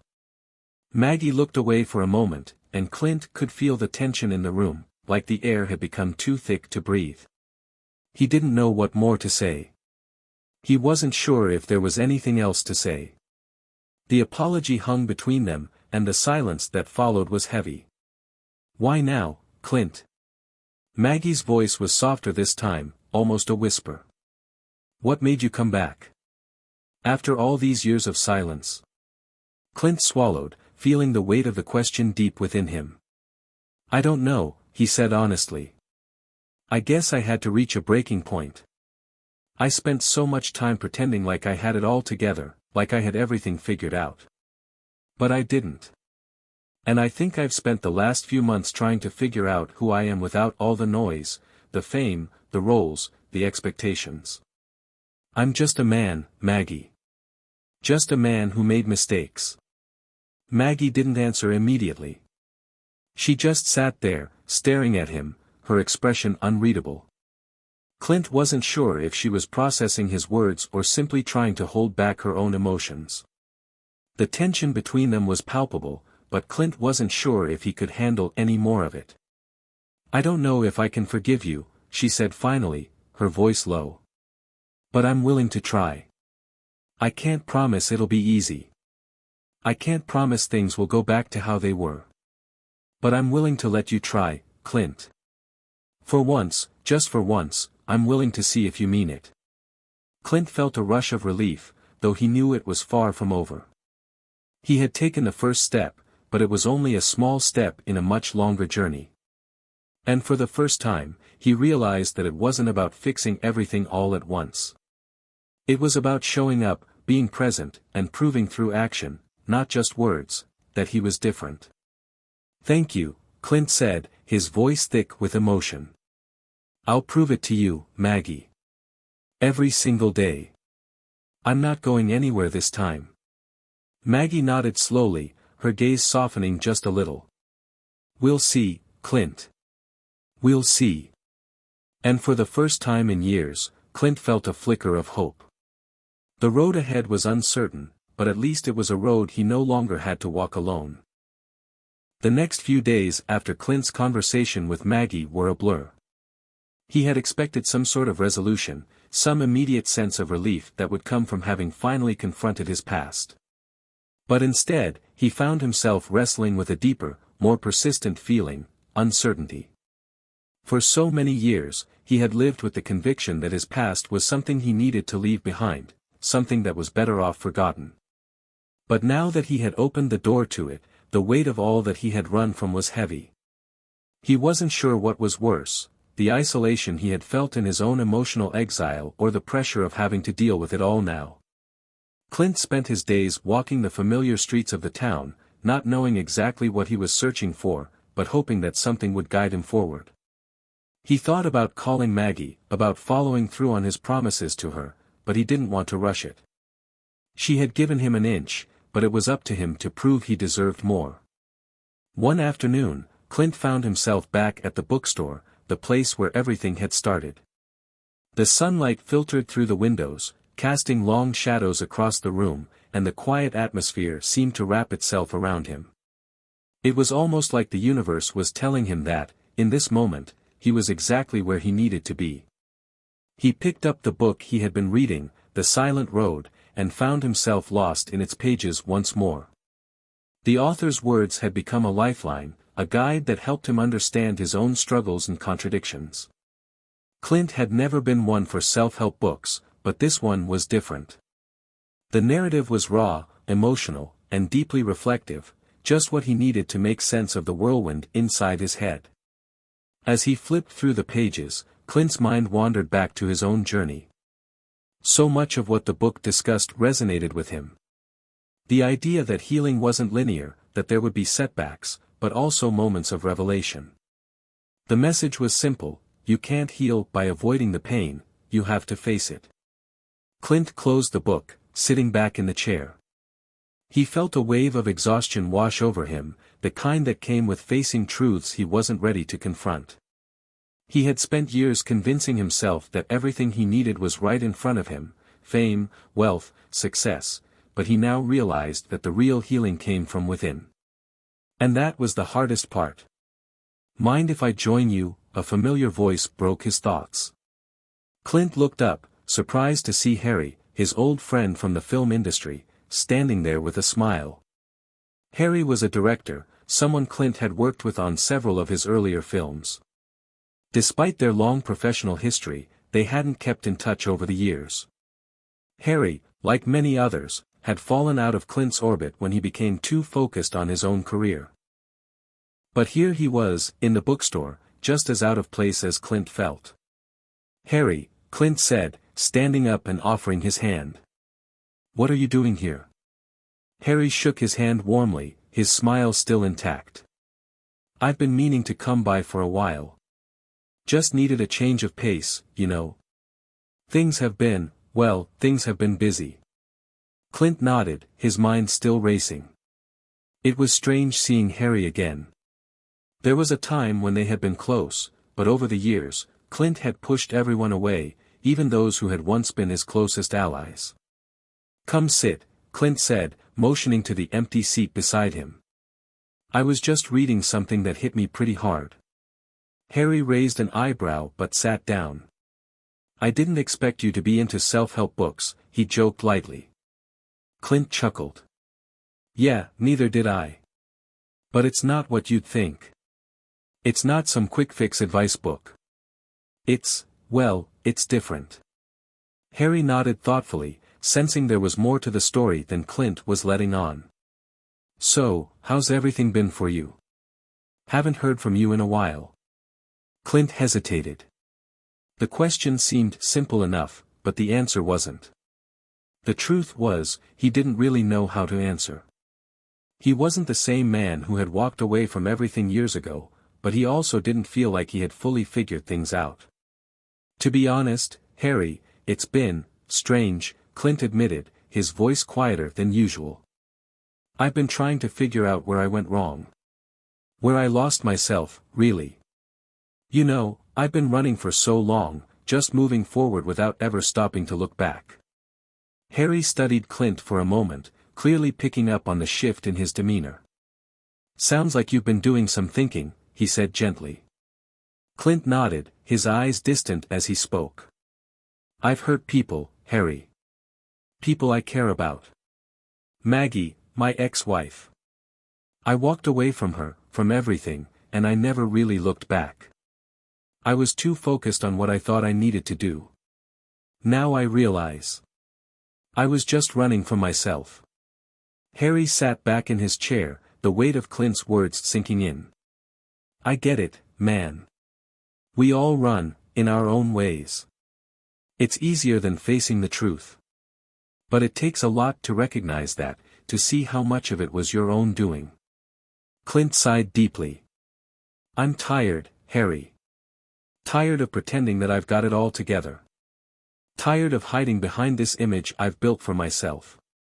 I just want to fix things, but I don't know how." "Fixing things takes time," Harry said, leaning forward slightly. "And it starts with being honest with yourself. You're on the right track by facing it head-on. But you can't do it alone, Clint. You need to be willing to reach out to those you've hurt, to make amends. You can't run anymore." Clint stared at Harry for a long time, the weight of his words sinking in. There was truth in what Harry was saying, but the task ahead of him still seemed insurmountable. Could he really make things right? Could he fix the damage he had caused? And more importantly, could he forgive himself? As Clint sat in silence, the weight of the past felt both suffocating and liberating. For the first time in years, he was no longer running from the questions. He wasn't sure if he had all the answers, but he was ready to start seeking them. "Thanks, Harry," Clint said quietly, looking his old friend in the eye. "I needed to hear that." Harry smiled, giving him a reassuring pat on the shoulder. "Anytime, Clint. Anytime." As Clint left the bookstore that day, the weight of the past still hung on him, but it didn't feel quite as heavy. He knew the road ahead would be long, but for the first time in a long while, he felt ready to face it, one step at a time. Clint spent the next week mulling over his conversation with Harry. It wasn't an easy pill to swallow, the realization that he couldn't solve everything on his own. But the truth hung in the air, heavy and undeniable. He had to let go of his stubbornness. No more pretending to be invincible. No more running. The hardest part was realizing that it wasn't enough to apologize once and expect things to just fall back into place. Mending broken relationships took time. Time, patience, and, most of all, consistency. The first test came when he received a call from Maggie. It had been days since their last conversation, and Clint had been waiting for the moment when she'd reach out again. When he saw her name pop up on his phone, his pulse quickened, a mix of nervousness and hope flooding him. "Clint," Maggie's voice came through the line, a little hesitant but warm. "I was wondering if you'd be free tomorrow. I've been thinking about everything." Clint's heart raced. He could hear the distance in her voice, but there was something else too, something more inviting than before. He had learned to recognize that subtle shift, the way someone's tone could reveal whether they were opening up or closing off. "I'm free," Clint replied without hesitation. "I'd like to see you. What's on your mind?" I think I owe it to myself, and to you, to at least try to have an honest conversation. There's still a lot I'm processing, but I can't do it alone. And maybe you can't either." The words hit him harder than he expected. Clint wasn't used to vulnerability, to admitting that he couldn't carry everything on his own. But for Maggie, and for himself, he knew he had to be open. "I understand," Clint said softly. "I'll be there." The next day, Clint arrived early, as he always did when he wanted to feel in control. The cafe was quiet, the soft hum of background music adding to the peaceful atmosphere. He took a seat by the window, looking out at the streets he used to know so well. For a moment, he allowed himself to just breathe and soak in the calm. There was something comforting about being back in this town, even though it felt like a lifetime ago. Maggie arrived a few minutes later, her figure familiar and yet, at the same time, foreign. She had changed in the years since he last saw her, but so had he. The years had worn on both of them in different ways. Her eyes were softer, but there was a certain guardedness that Clint hadn't noticed before. It made him ache for the time they had lost, for all the moments they could have shared but hadn't. She smiled as she approached, but it was tentative, like she wasn't sure where they stood anymore. "Hi," she said, sitting down across from him. Her voice was calm, but there was an underlying tension there that Clint couldn't ignore. "Hey, Maggie," Clint replied. "It's good to see you." The words felt both inadequate and comforting all at once. Clint had spent so much time running from the past, but now, sitting here with her, he could see how much of himself he had lost along the way. He had thought he was escaping, but now he realized he was only running in circles. They sat in silence for a few moments, the weight of their shared history hanging in the air. Then Maggie spoke, her voice quieter than before. "Clint, I don't know if I can just forgive you. I don't know if I can ever forget the things you did, the way you left. But I'm trying. I'm really trying to understand why you did it. I need answers." Clint's chest tightened. He had been dreading this moment. He had wanted so badly to make things right, but he hadn't considered how hard it would be for Maggie to let go of the past. "I'm not asking for your forgiveness," Clint said, his voice thick with emotion. "I don't expect that from you. I didn't come here to make excuses. I came because I need you to know that I regret everything. Every moment I wasn't there for you. I left you when you needed me the most, and I can never undo that. Maggie looked at him, her eyes filled with a mixture of sadness and anger, the kind of emotion that only years of hurt could build. She took a deep breath, as if steeling herself against whatever he might say next. "But why, Clint?" she asked, her voice cracking. "Why did you leave? You didn't even try to stay and fix things. You just disappeared. It wasn't just about you being gone, Clint. It was about feeling like I didn't matter. Like I was never enough." The words hit him like a punch to the gut. He had never fully understood how his actions had affected her. He had been so consumed with his own guilt, his own fears, that he hadn't seen the pain he left behind. "I didn't think I was enough either," Clint admitted, his voice raw. "I thought if I just kept moving, kept working, that I could outrun everything, my fears, my mistakes, my past. But the truth is, I wasn't running away from you, Maggie. I was running away from myself. I couldn't face the fact that I was failing you, failing myself. So, I ran." Maggie's gaze softened slightly, though the hurt remained in her eyes. "You could have told me that. We could have figured it out together." "I know," Clint said quietly. "And I'm sorry. I'm so sorry. I wish I had been brave enough to face it, to face you. I thought I had to be perfect, and when I realized I wasn't, I couldn't bear it. So I left." There was silence between them, a long, aching pause where nothing seemed to be enough. But Clint could feel something shifting, just a little. Maybe it wasn't forgiveness, but it was a start. It was a moment where he could finally see the truth of what he had done, and maybe, just maybe, Maggie could begin to see the truth of his regret. "I'm not asking for everything to go back to how it was," Clint continued, his voice steady now. "But I want to try. I want to make up for the time I've lost, even if it's just little by little. I know I can't undo the damage I've caused, but I'll do whatever it takes to show you that I'm not the man I was." Maggie nodded slowly, her eyes distant for a moment. "It's not going to be easy, Clint. It's going to take time. And I'm not sure if I can trust you again." "I understand," Clint said, his voice gentle. "But I'm willing to wait, as long as it takes. Because I want to make it right. And this time, I'm not running away." Maggie's eyes met his, and for the first time, Clint saw a flicker of hope in them. It was small, almost imperceptible, but it was there. "Okay," she said softly. "We'll see where this goes. But you have to understand, it's not just about the apology. It's about showing me, every day, that you're really different." Clint nodded. "I will. I promise." The days after Clint's conversation with Maggie were a strange mix of hope and doubt. He hadn't expected everything to be fixed in an instant. After all, years of hurt couldn't be undone with a simple apology. But there was something different in the air now. A shift, a chance, however small, that maybe, just maybe, they could both start again. Clint couldn't help but replay their conversation over and over in his mind.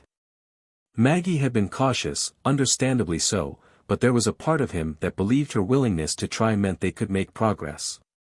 It wasn't much, but it was enough to keep him going. That evening, Clint found himself back at the small cafe where they had met. It had become his quiet place to think, away from the distractions of the world. But tonight, it wasn't the soft hum of background music or the warm glow of the lights that filled the space, it was the quiet resolve within him, the weight of what he had promised to Maggie. He had to change. Not for her, but for himself. He couldn't keep living in the shadow of his mistakes. He ordered a coffee and sat by the window, watching the world go by. The familiar streets, the people walking by, it all seemed so ordinary. Yet for Clint, every moment felt loaded with the potential for change. He wasn't just the man people had known. He wasn't just the actor or the boss.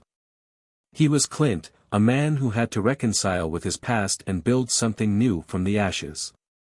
Clint's thoughts were interrupted by a voice calling his name. Clint. He looked up to see Harry standing by his table, a grin on his face. Clint hadn't expected to see Harry here, but maybe it was just what he needed. Harry had been an old friend, one who had seen Clint through the highs and lows of his career. It was a comfort to see someone who still saw him as more than just a figurehead. "Hey, Harry," Clint said, standing up to shake his friend's hand. "What's up?" "I was in the area and thought I'd check in on you," Harry said with a raised eyebrow. "You've been on my mind lately. I know things have been a little intense, but you're doing okay, right?" Clint smiled, appreciating the concern. "Yeah, I'm doing okay. Trying to figure things out, you know." Harry sat down across from him. "I get it. Things aren't easy.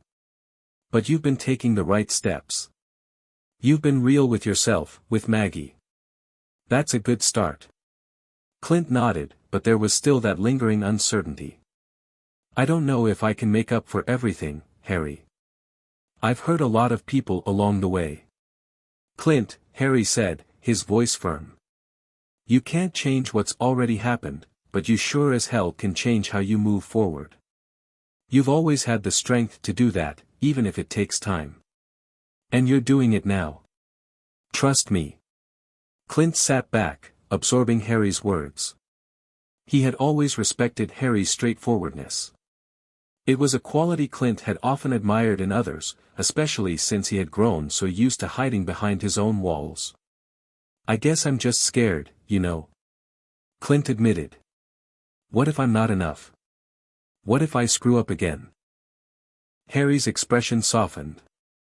"That's the thing about making amends. It's not about perfection, Clint. It's about consistency.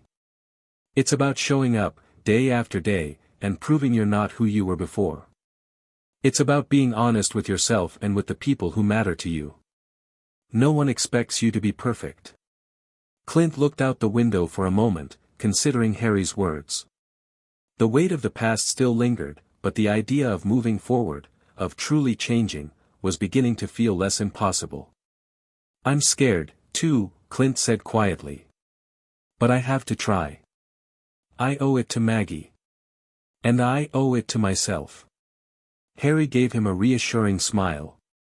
"That's all you can do, man. Just keep going. One day at a time." Clint nodded. For the first time in a long time, he felt like maybe, just maybe, there was hope. Not for a perfect future, but for a future where he could be someone he could live with, someone who was not defined by past mistakes, but by his willingness to grow. As the conversation turned to lighter topics, Clint found himself genuinely laughing, something he hadn't done in a while. It wasn't that his problems had disappeared, but in that moment, he realized that maybe he wasn't as alone in this as he had once thought. With people like Harry by his side, and the possibility of something new with Maggie, there was a way forward. The next morning, Clint woke up with a sense of purpose. He had spent too many years running from the things that haunted him. Now, he needed to face them, to take accountability for his actions, and to rebuild what had been lost. That afternoon, Clint made the decision to visit his old home. The one he had left behind all those years ago. It wasn't something he had planned on doing, but something about the weight of the past felt unbearable now. It was time to confront it, to see if there was anything left there that could help him understand why he had been so afraid to stay. The house was just as he remembered, quiet, empty, and full of echoes. The walls still held the remnants of the life he had walked away from. The memories hit him like a wave, and for a moment, Clint stood frozen in the doorway, unsure of what to do next. He stepped inside slowly, his heart pounding in his chest. The house seemed so much smaller now, as if it had shrunk along with the man who once called it home. He walked through the rooms, his hand brushing against the furniture, the pictures on the walls, the things that had once felt like his entire world. Clint paused in the living room, staring at the old photo of him and Maggie on the mantel. It was a picture of a younger, more carefree version of themselves. A time before everything had gone wrong. He sighed, sitting down on the couch, the weight of it all finally hitting him. It wasn't just about Maggie. It was about everything he had lost, the parts of himself that had gone missing when he walked away. And now, here he was, hoping to find something to hold on to. But in this empty house, Clint knew the truth: he couldn't find redemption in a place. He couldn't find the answers he was searching for by revisiting the past. What he needed was to create something new, something built on honesty, vulnerability, and the willingness to embrace who he was now, not who he used to be. Clint stood up and walked out of the house, his resolve stronger than ever. He wasn't running anymore. The road ahead would be difficult, filled with moments of doubt and fear, but he was ready to face it. Ready to be the man he knew he could be, not for anyone else, but for himself. Clint hadn't expected it to be this hard. The days since his visit to his old home felt like a blur. He had returned to the life he'd tried to outrun, but instead of feeling liberated, it was like he had opened a door to a past he didn't fully understand. And that was the hardest part, the realization that some parts of his life, the ones he thought he had moved on from, still lingered. He couldn't just throw them away or forget about them. The memories had power over him, and even though he had a chance to start again, it didn't feel like he had control over how to do it. Clint spent most of his days in the office, working on projects that demanded his attention, but his mind was often elsewhere. He couldn't focus on anything for long. His thoughts kept drifting to Maggie, to Harry's words, to the idea of change, and most of all, to the pain of seeing his past laid out before him like an unfinished puzzle. The truth was, he didn't know if he had what it took to fix everything. But the one thing he did know was that he had to keep trying. The phone rang one afternoon while Clint was in the middle of a meeting, and as soon as he saw Maggie's name on the caller ID, he excused himself. He wasn't sure what to expect from her anymore. They had talked, yes, but things weren't exactly fixed. He had to show her, as much as he could, that he was changing. That this time, he wasn't running. "Hey, Maggie," Clint answered, his voice tentative. Clint, Maggie's voice was calm, but there was an edge to it that Clint immediately picked up on. "I've been thinking a lot about what you said. About trying. But I'm struggling to know where we go from here." Clint's heart sank. "I get it. You don't have to have all the answers right now. I just want you to know that I'm not going anywhere. I'm not running. And I'm here. For you. For us, if you're willing to try." There was a pause on the other end of the line, and Clint felt like his words were floating in the silence. He could practically hear the gears turning in Maggie's mind. The uncertainty, the questions, the doubts. It was all part of the process, he knew that. But it didn't make it any easier. "I don't know what I'm supposed to do with all of this, Clint," Maggie said finally, her voice quieter now. "I want to believe that you're different, that you're really trying. But there's still so much hurt." "I know," Clint said softly. "I know, and I can't undo it.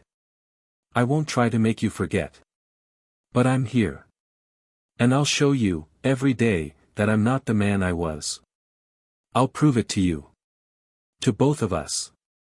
Another long pause. Clint could hear the sound of Maggie breathing, as though she were weighing his words carefully. "I don't know if that's enough, Clint," Maggie said, her voice barely above a whisper. "I'm not asking for everything to go back to how it was, but I don't even know who you are anymore. I don't know what you want from me." Clint felt the sting of those words, but he knew they were the truth. He had to show her who he was now, not the person he used to be. And that person, the one who had run from everything, wasn't the man he wanted to be anymore. But could he ever be the man Maggie needed?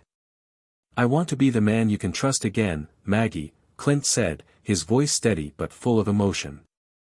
"And I know I've hurt you in ways that I can't even begin to understand. But I'm not asking you to fix this, not overnight. I just need you to know that I'm here for you. And I'll wait. I'll wait however long it takes." There was a soft sigh on the other end. Clint could sense her conflict, the weight of her emotions hanging heavy. He didn't know what would come next. He couldn't predict the future. But he knew that he was no longer afraid of it. "I'm not ready for all of this yet, Clint," Maggie said slowly. "But I'm not saying goodbye either. We'll see what happens." Clint exhaled a breath he hadn't realized he'd been holding. It wasn't a definitive answer, but it was progress. It was a step forward. And for now, that was enough. The next few days were a mix of reflection and small steps. Clint kept his promises. He didn't push Maggie for answers, but he made sure that when she needed him, he was there. He learned to be patient with the process, a lesson he had never truly understood before. There were moments of doubt, moments where he wondered if it was all worth it, but Clint reminded himself that this was about more than just fixing his relationship with Maggie. It was about him, too.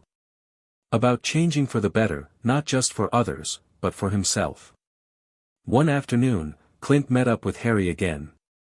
This time, they found a quiet bench by the lake, a place where they could talk without distractions. The air was crisp, the kind of chilly wind that made Clint think of the years he had let slip away. He wasn't sure what had led him to this moment, but sitting there with Harry, he realized it didn't matter. What mattered was where he was now. "Things with Maggie?" Harry asked, his tone casual but knowing. Clint ran a hand through his hair, looking out at the water. "I'm not sure what comes next, but we're talking. And that's enough for now. I'm not expecting miracles. It's just one step at a time." "Good," Harry said, nodding. "You're doing the right thing, Clint. You're showing up. That's all you can do." Clint smiled faintly. "Yeah, well, I'm trying to do more than just show up. I'm trying to be someone who deserves to be here." "That's the hardest part," Harry said, his voice thoughtful. "Accepting that you can change. And knowing it won't be easy." "Yeah," Clint agreed quietly. "But I think I'm starting to believe it. That change is possible. Even for someone like me."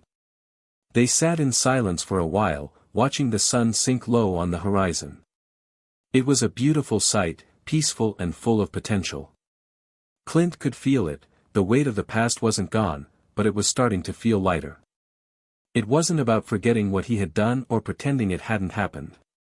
It was about accepting it, learning from it, and moving forward. That night, Clint found himself back at the cafe, alone this time. He stared at his cup of coffee, his mind drifting once again.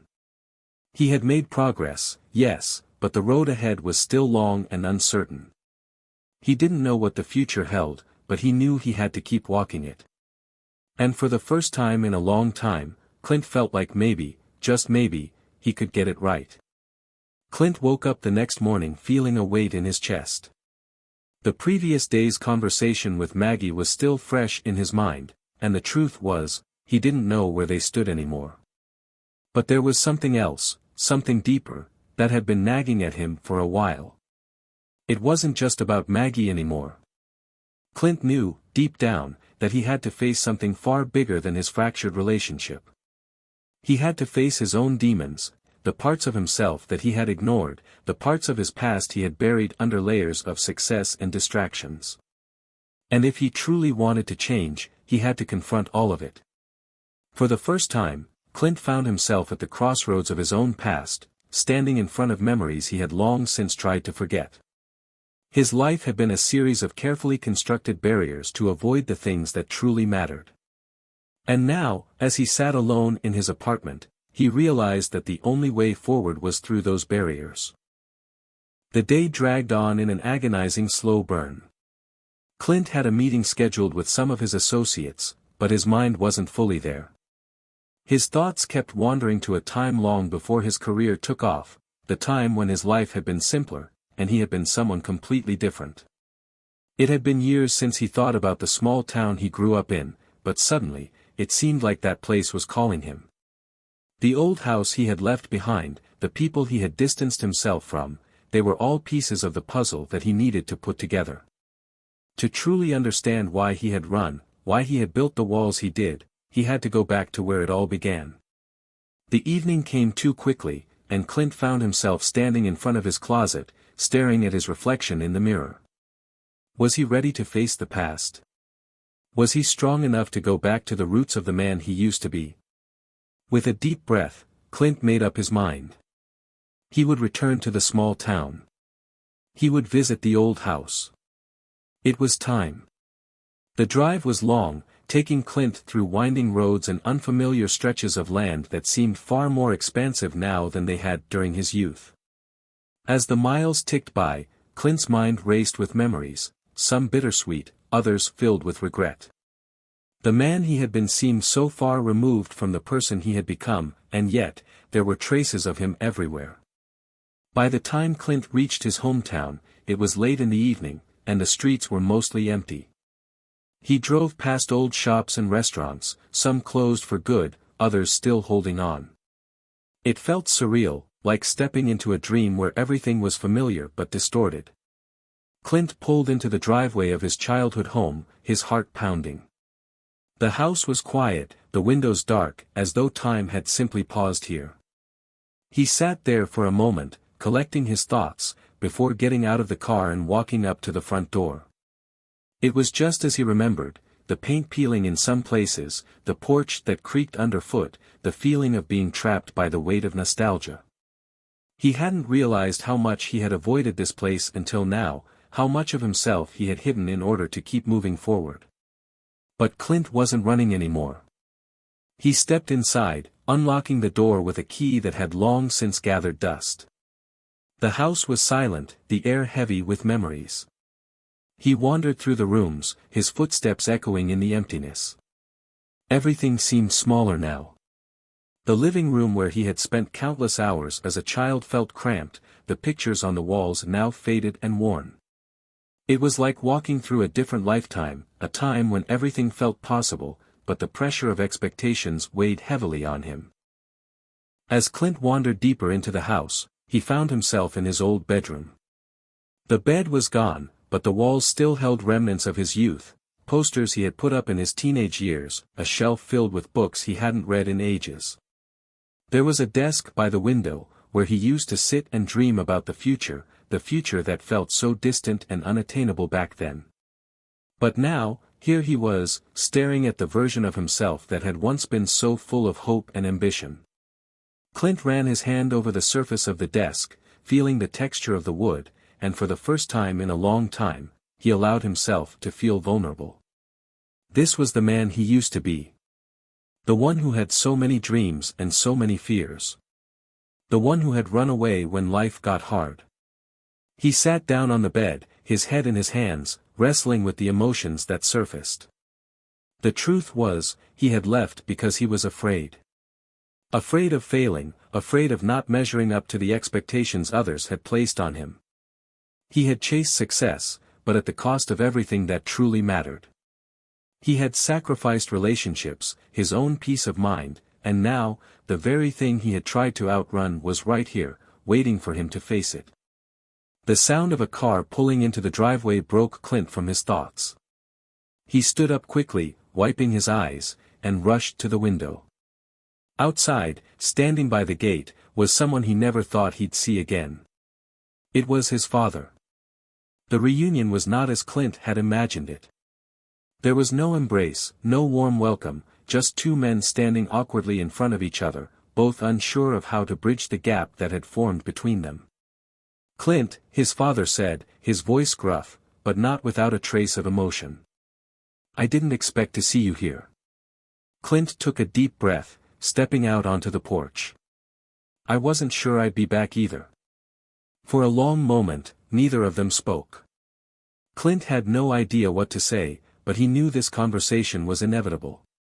The time had come to face the man who had raised him, the man who had shaped so much of his life, both the good and the bad. "I'm not here to blame you for everything," Clint said finally. "But I need to understand why you always pushed me so hard. Why you never gave me a chance to just be me." His father's expression softened, and he took a step closer. "I didn't know how else to do it, Clint. I thought pushing you, forcing you to be better, would make you strong. I didn't know how to teach you the things you needed to know without being hard on you. Clint felt a knot in his stomach. This wasn't the apology he had hoped for, but it was the truth, raw and unfiltered. He had wanted answers for so long, and now, he had them. But with them came a flood of emotions that he didn't know how to process. I don't know if we can ever fix this, Clint said quietly. But I'm not the man I was before. I'm trying to change. Not just for you, for Maggie, for anyone. I'm doing it for me. His father nodded slowly, his eyes meeting Clint's with an unfamiliar understanding. I know you are, son. And I'm proud of you for that. It's never easy to face who we've been, but it's the only way to move forward. Clint didn't have all the answers, and he certainly didn't have all the closure he had hoped for. But in that moment, he realized that this wasn't about fixing the past. It was about learning from it. And maybe, just maybe, the road ahead wasn't as impossible as it had seemed before. Clint left his father's house with a mix of emotions swirling inside him. The conversation had been difficult, raw, even, but it had also been necessary. It wasn't the kind of closure he had expected, but maybe that was the point. Closure wasn't something that just happened. It wasn't something that could be neatly tied up with a bow. It was a process, one that required time, understanding, and, above all, the willingness to confront uncomfortable truths. As Clint drove away from his childhood home, the weight of the past felt just a little bit lighter. He had been holding on to so much for so long, resentment, regret, disappointment, but now, for the first time, he felt a flicker of something else. Maybe it was hope. Maybe it was the beginning of forgiveness. But whatever it was, Clint could sense that it was the first step in a new direction. By the time he returned to the city, the sun was setting, casting long shadows across the street. Clint parked his car outside his apartment building and sat there for a moment, staring at the glowing skyline. Everything seemed so distant, so far away from the man he used to be. But it wasn't just the city that had changed. Clint had changed, too. He was no longer that man running away from his past. He was standing in it, learning from it, and trying to figure out what came next. Clint stepped into his apartment, feeling the familiar comfort of its quiet solitude. The walls, which had once felt suffocating, now seemed like a safe space, a place where he could sort through the chaos in his mind. He dropped his keys on the counter and walked over to the window, gazing out at the city below. He could hear the sounds of life happening outside, cars passing by, people talking, the hum of activity. But for Clint, it was all just noise. What he needed now was silence. Silence to think. Silence to process. His phone buzzed, breaking his concentration. He glanced at the screen and saw that it was a text from Maggie. "Can we talk?" Clint's heart skipped a beat. There it was. The conversation he had been dreading, but also hoping for. After their last talk, he had been unsure of where they stood. Maggie had been cautious, understandably so. But now, it seemed like the moment had arrived. The moment when they would both have to decide if they could truly move forward, or if the past had too much weight to overcome. Clint quickly typed a reply. "I'll be there in 20 minutes." When Clint arrived at Maggie's apartment, the door was slightly ajar, as though she had been waiting for him. He knocked lightly before stepping inside, his heart pounding in his chest. Maggie was sitting on the couch, her posture stiff, her expression unreadable. "Hey," Clint said softly, stepping further into the room. Maggie looked up, her eyes meeting his. "Hey. I'm glad you came." There was an awkward pause between them. Clint wasn't sure what to say, what to expect. The air between them was heavy with unspoken words, with everything they hadn't said yet. He wasn't sure if he was ready to face it all, but he knew he couldn't walk away again. "Maggie, Clint began, but Maggie held up her hand, stopping him. "Clint, I've been thinking a lot about what you said," she said, her voice steady but filled with emotion. And I think I've been scared. Scared of getting hurt again. Scared of giving someone my trust and having it thrown back in my face. Clint nodded slowly, understanding her fear. He had been there too many times himself. But he also knew that trust was something that had to be earned, not demanded. And it wasn't something that could be rushed. Maggie, I don't want to hurt you again, Clint said, his voice sincere. I know I can't undo the past, but I'm not that man anymore. I'm trying. I'm doing the work to change, not just for you, but for me too. Maggie's eyes softened, but there was still hesitation in her gaze. I want to believe you, Clint. I really do. But I need time.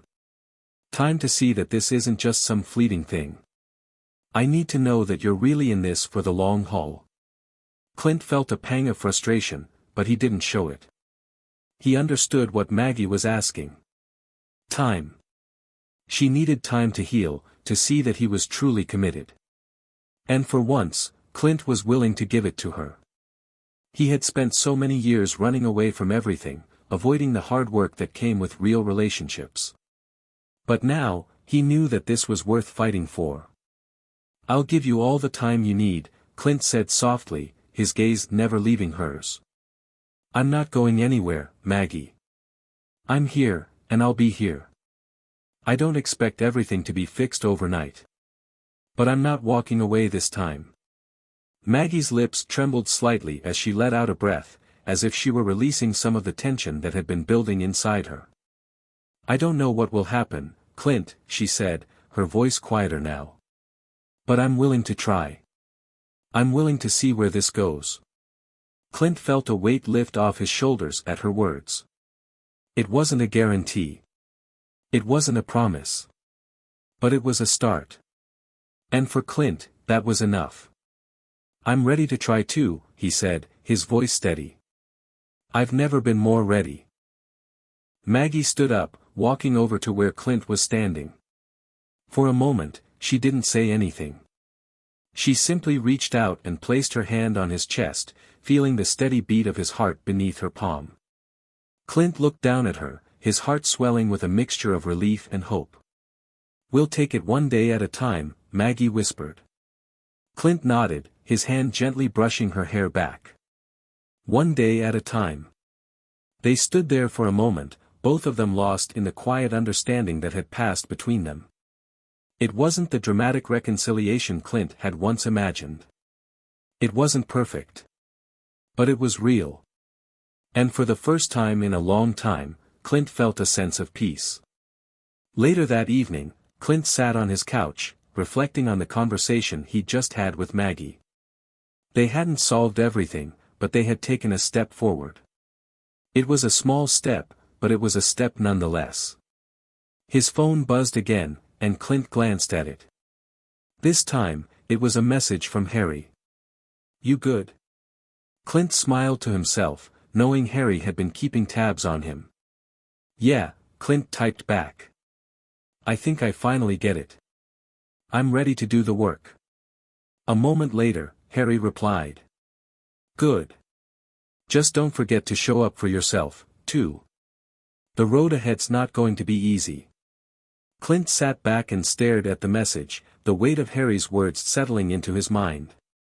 He had spent so much of his life running from himself, from his mistakes, from his past. But now, he understood something crucial: the work didn't just involve healing relationships with others. It had to start with himself.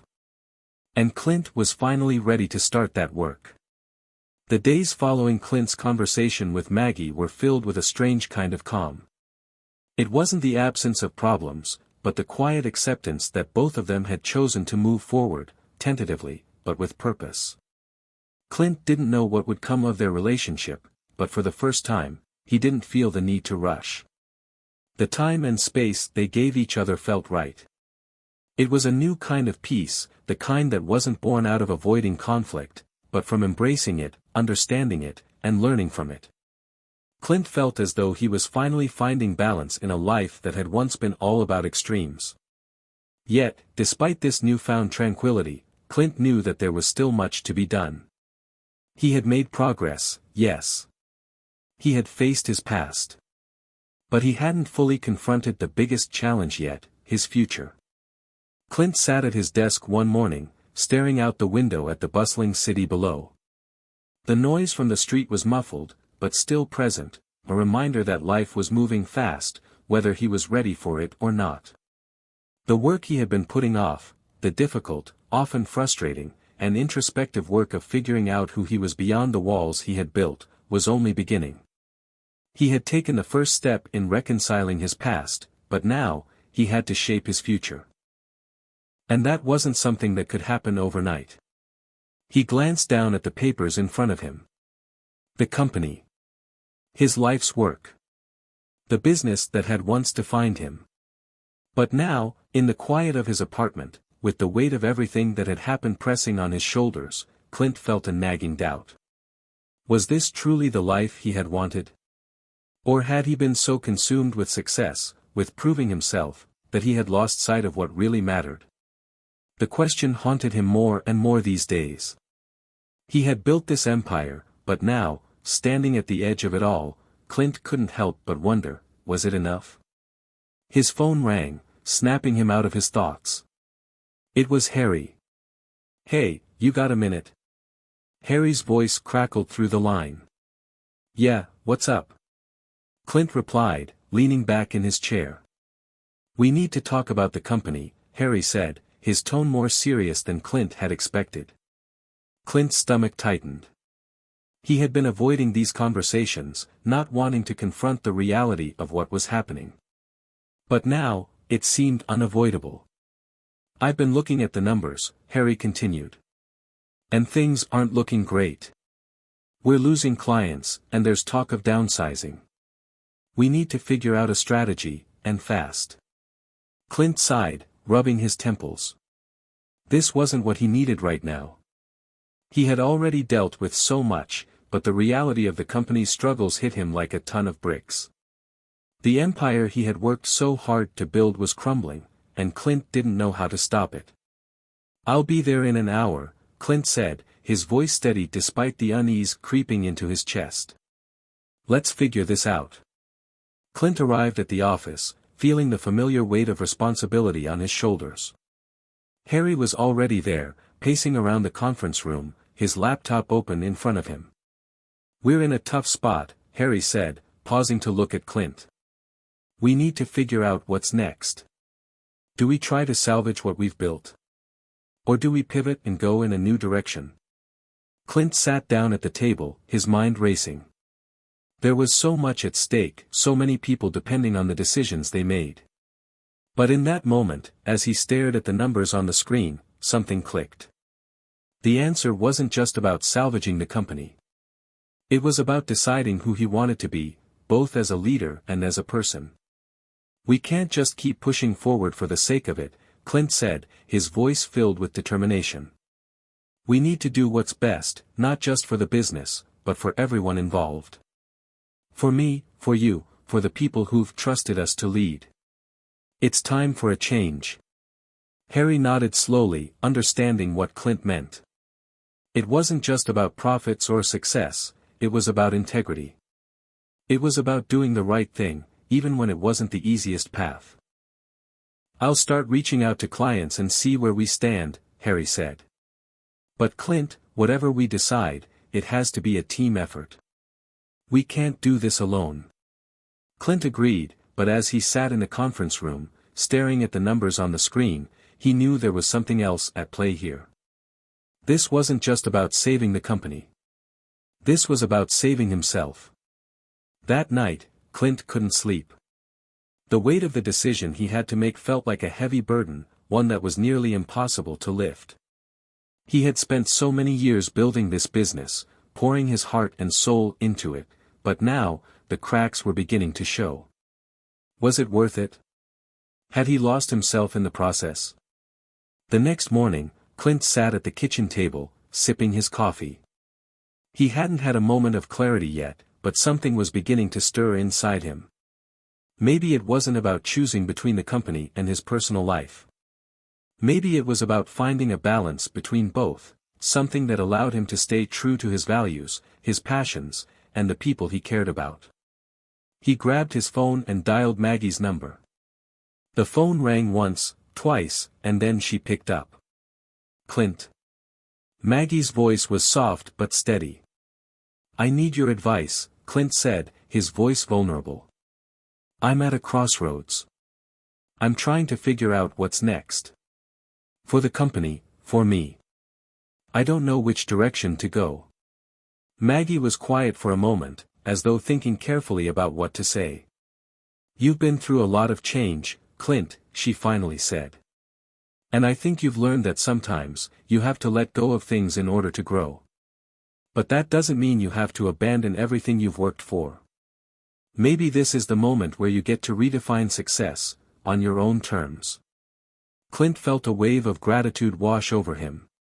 Maggie always had a way of grounding him, of reminding him that he didn't have to have all the answers right now.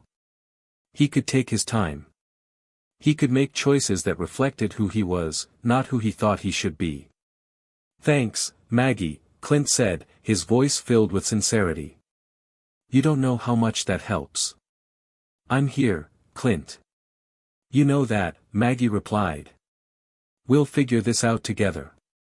Clint smiled, the warmth of her words giving him the strength to face the challenges ahead. The road wouldn't be easy. There would be difficult decisions to make. But for the first time, Clint felt ready to face them. He had spent so much time running, so much time chasing success without considering what truly mattered. But now, he was ready to find his way, not just for the company, but for himself. The days that followed Clint's conversation with Maggie were a blur of meetings, phone calls, and endless decisions. The weight of his responsibilities seemed heavier than ever, and every time he sat down to plan the next step for the company, he found himself questioning everything. His thoughts often drifted back to the conversation with Harry, the looming financial troubles, and the stark realization that he might have been running this business for all the wrong reasons. It wasn't the people, the work, or even the success he had achieved that troubled him. It was the fact that he had been so consumed by it all that he had lost sight of who he was outside of the office.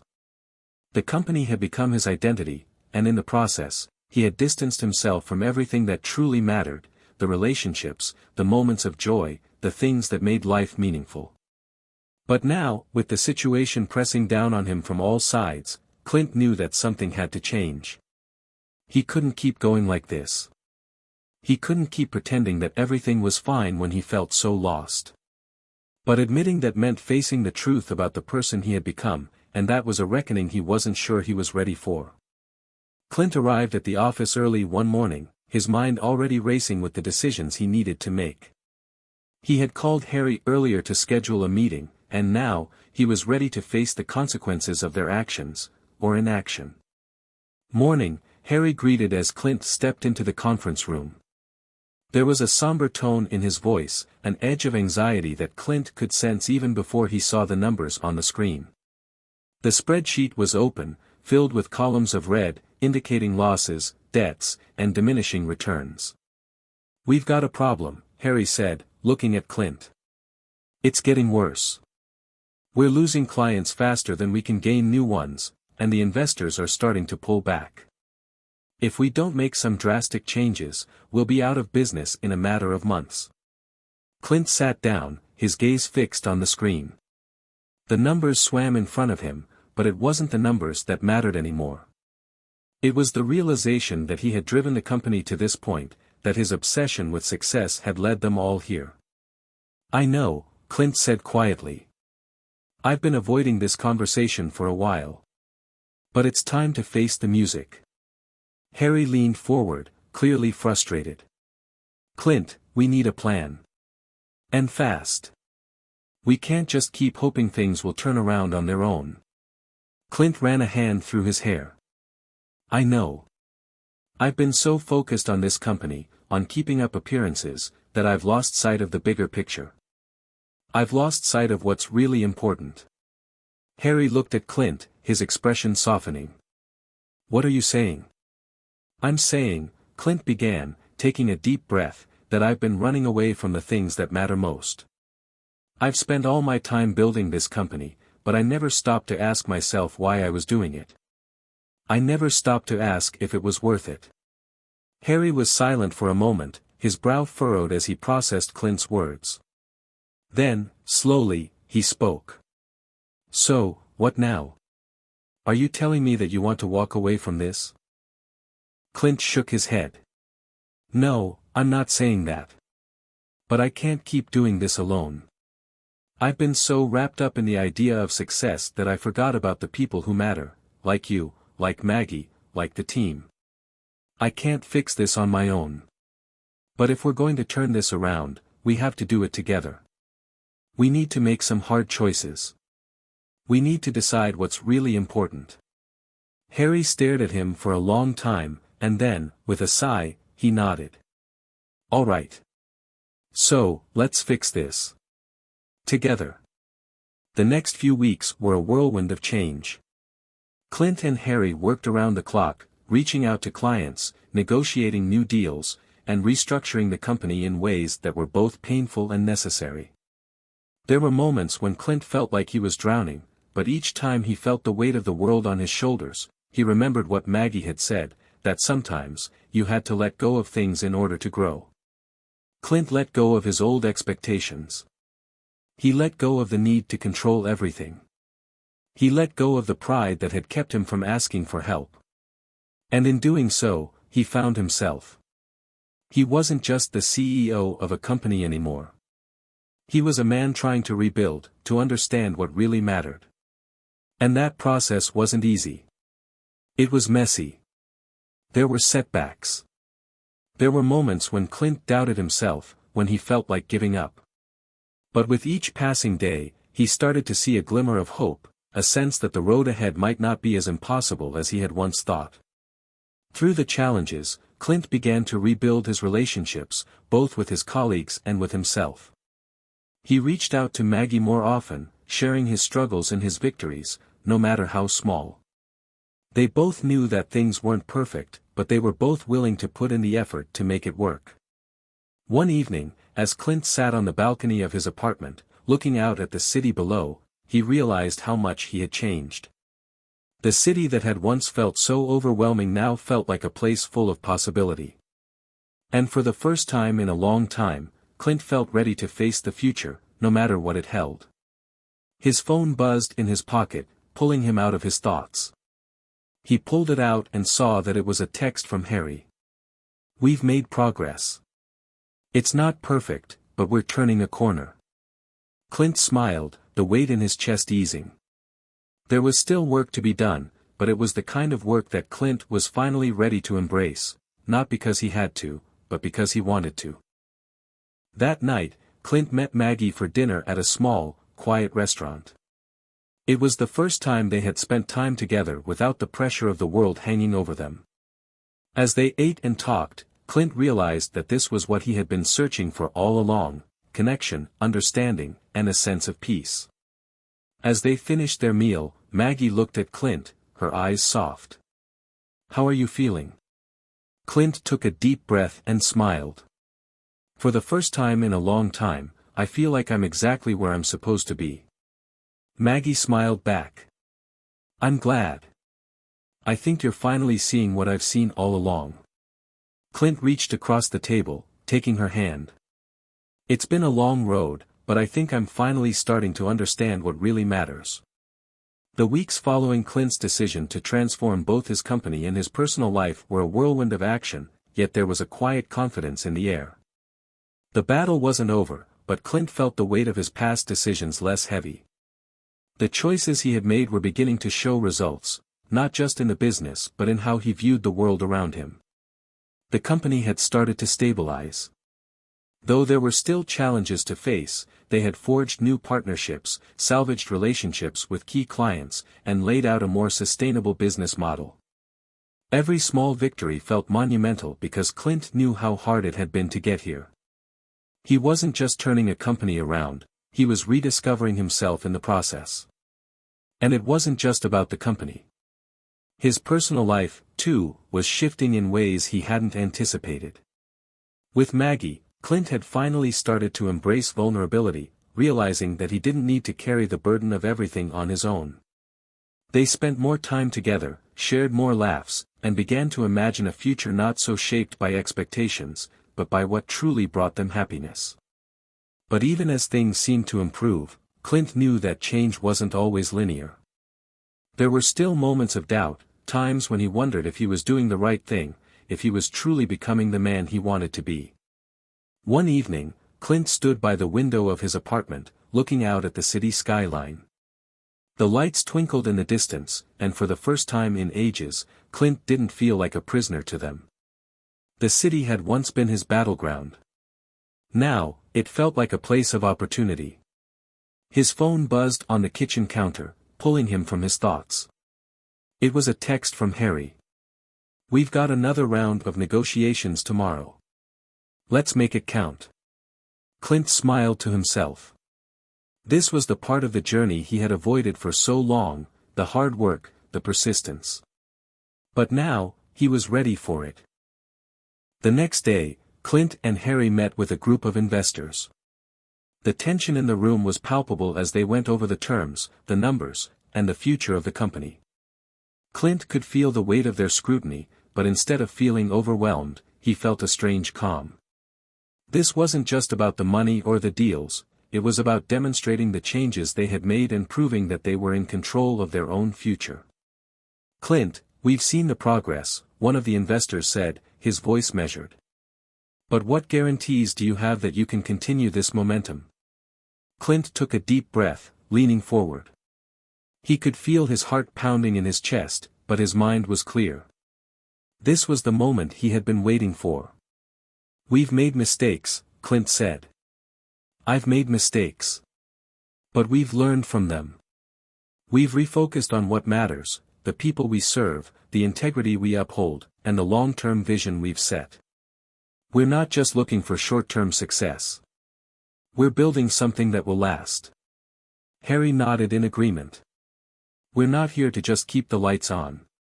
We're here to grow, to innovate, and to lead.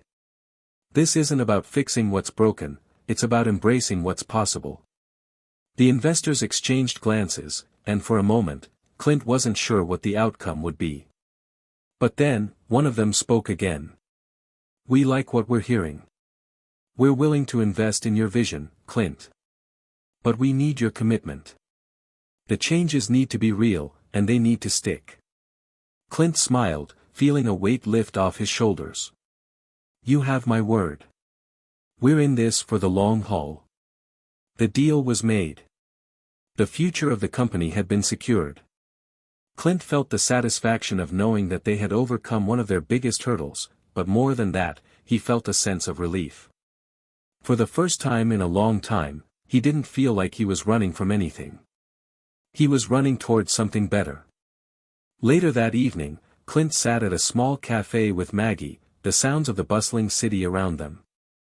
The air was crisp, the perfect reminder of the change that had taken place in his life. They clinked their glasses together in celebration. "So, what now?" Maggie asked, a playful smile on her face. Clint chuckled, taking a sip of his drink. "Now, we take it one step at a time. We keep building, we keep growing. And we do it together." Maggie leaned back in her chair, looking at him with pride. "I knew you had it in you." Clint reached across the table, taking her hand in his. "I couldn't have done it without you. You've helped me more than you know." They sat there in comfortable silence, watching the city around them. The world still felt like a vast, unpredictable place, but for Clint, that uncertainty was no longer something to fear. It was something to embrace. As the evening wore on, Clint realized that the path ahead wasn't always clear, but that was okay. The uncertainty wasn't a threat, it was an opportunity. For the first time, he felt like he was truly in control, not of everything, but of the choices that mattered most. He wasn't defined by his business, his past, or his mistakes. He was defined by who he chose to be in each moment moving forward. And with Maggie by his side, and the lessons he had learned through the ups and downs of the last few months, Clint knew that whatever came next, he was ready for it. As Clint left the cafe and walked with Maggie toward the subway station, he felt the crisp night air fill his lungs. The city still felt full of possibility. But it wasn't the same overwhelming feeling it once had. It was a quiet, hopeful kind of energy, a promise that the future was in his hands, and that he had the power to shape it however he wanted. He glanced over at Maggie, their hands brushing as they walked. She looked up at him, and for the first time in a long time, Clint realized that it wasn't just about business or success. It was about love, connection, and the ability to grow, together. "Are you ready for what's next?" Maggie asked, a teasing smile playing on her lips. Clint smiled back, squeezing her hand. "I think I've been ready all along." And for the first time in a long time, Clint truly believed it. Hit subscribe and leave a comment with where you're watching from.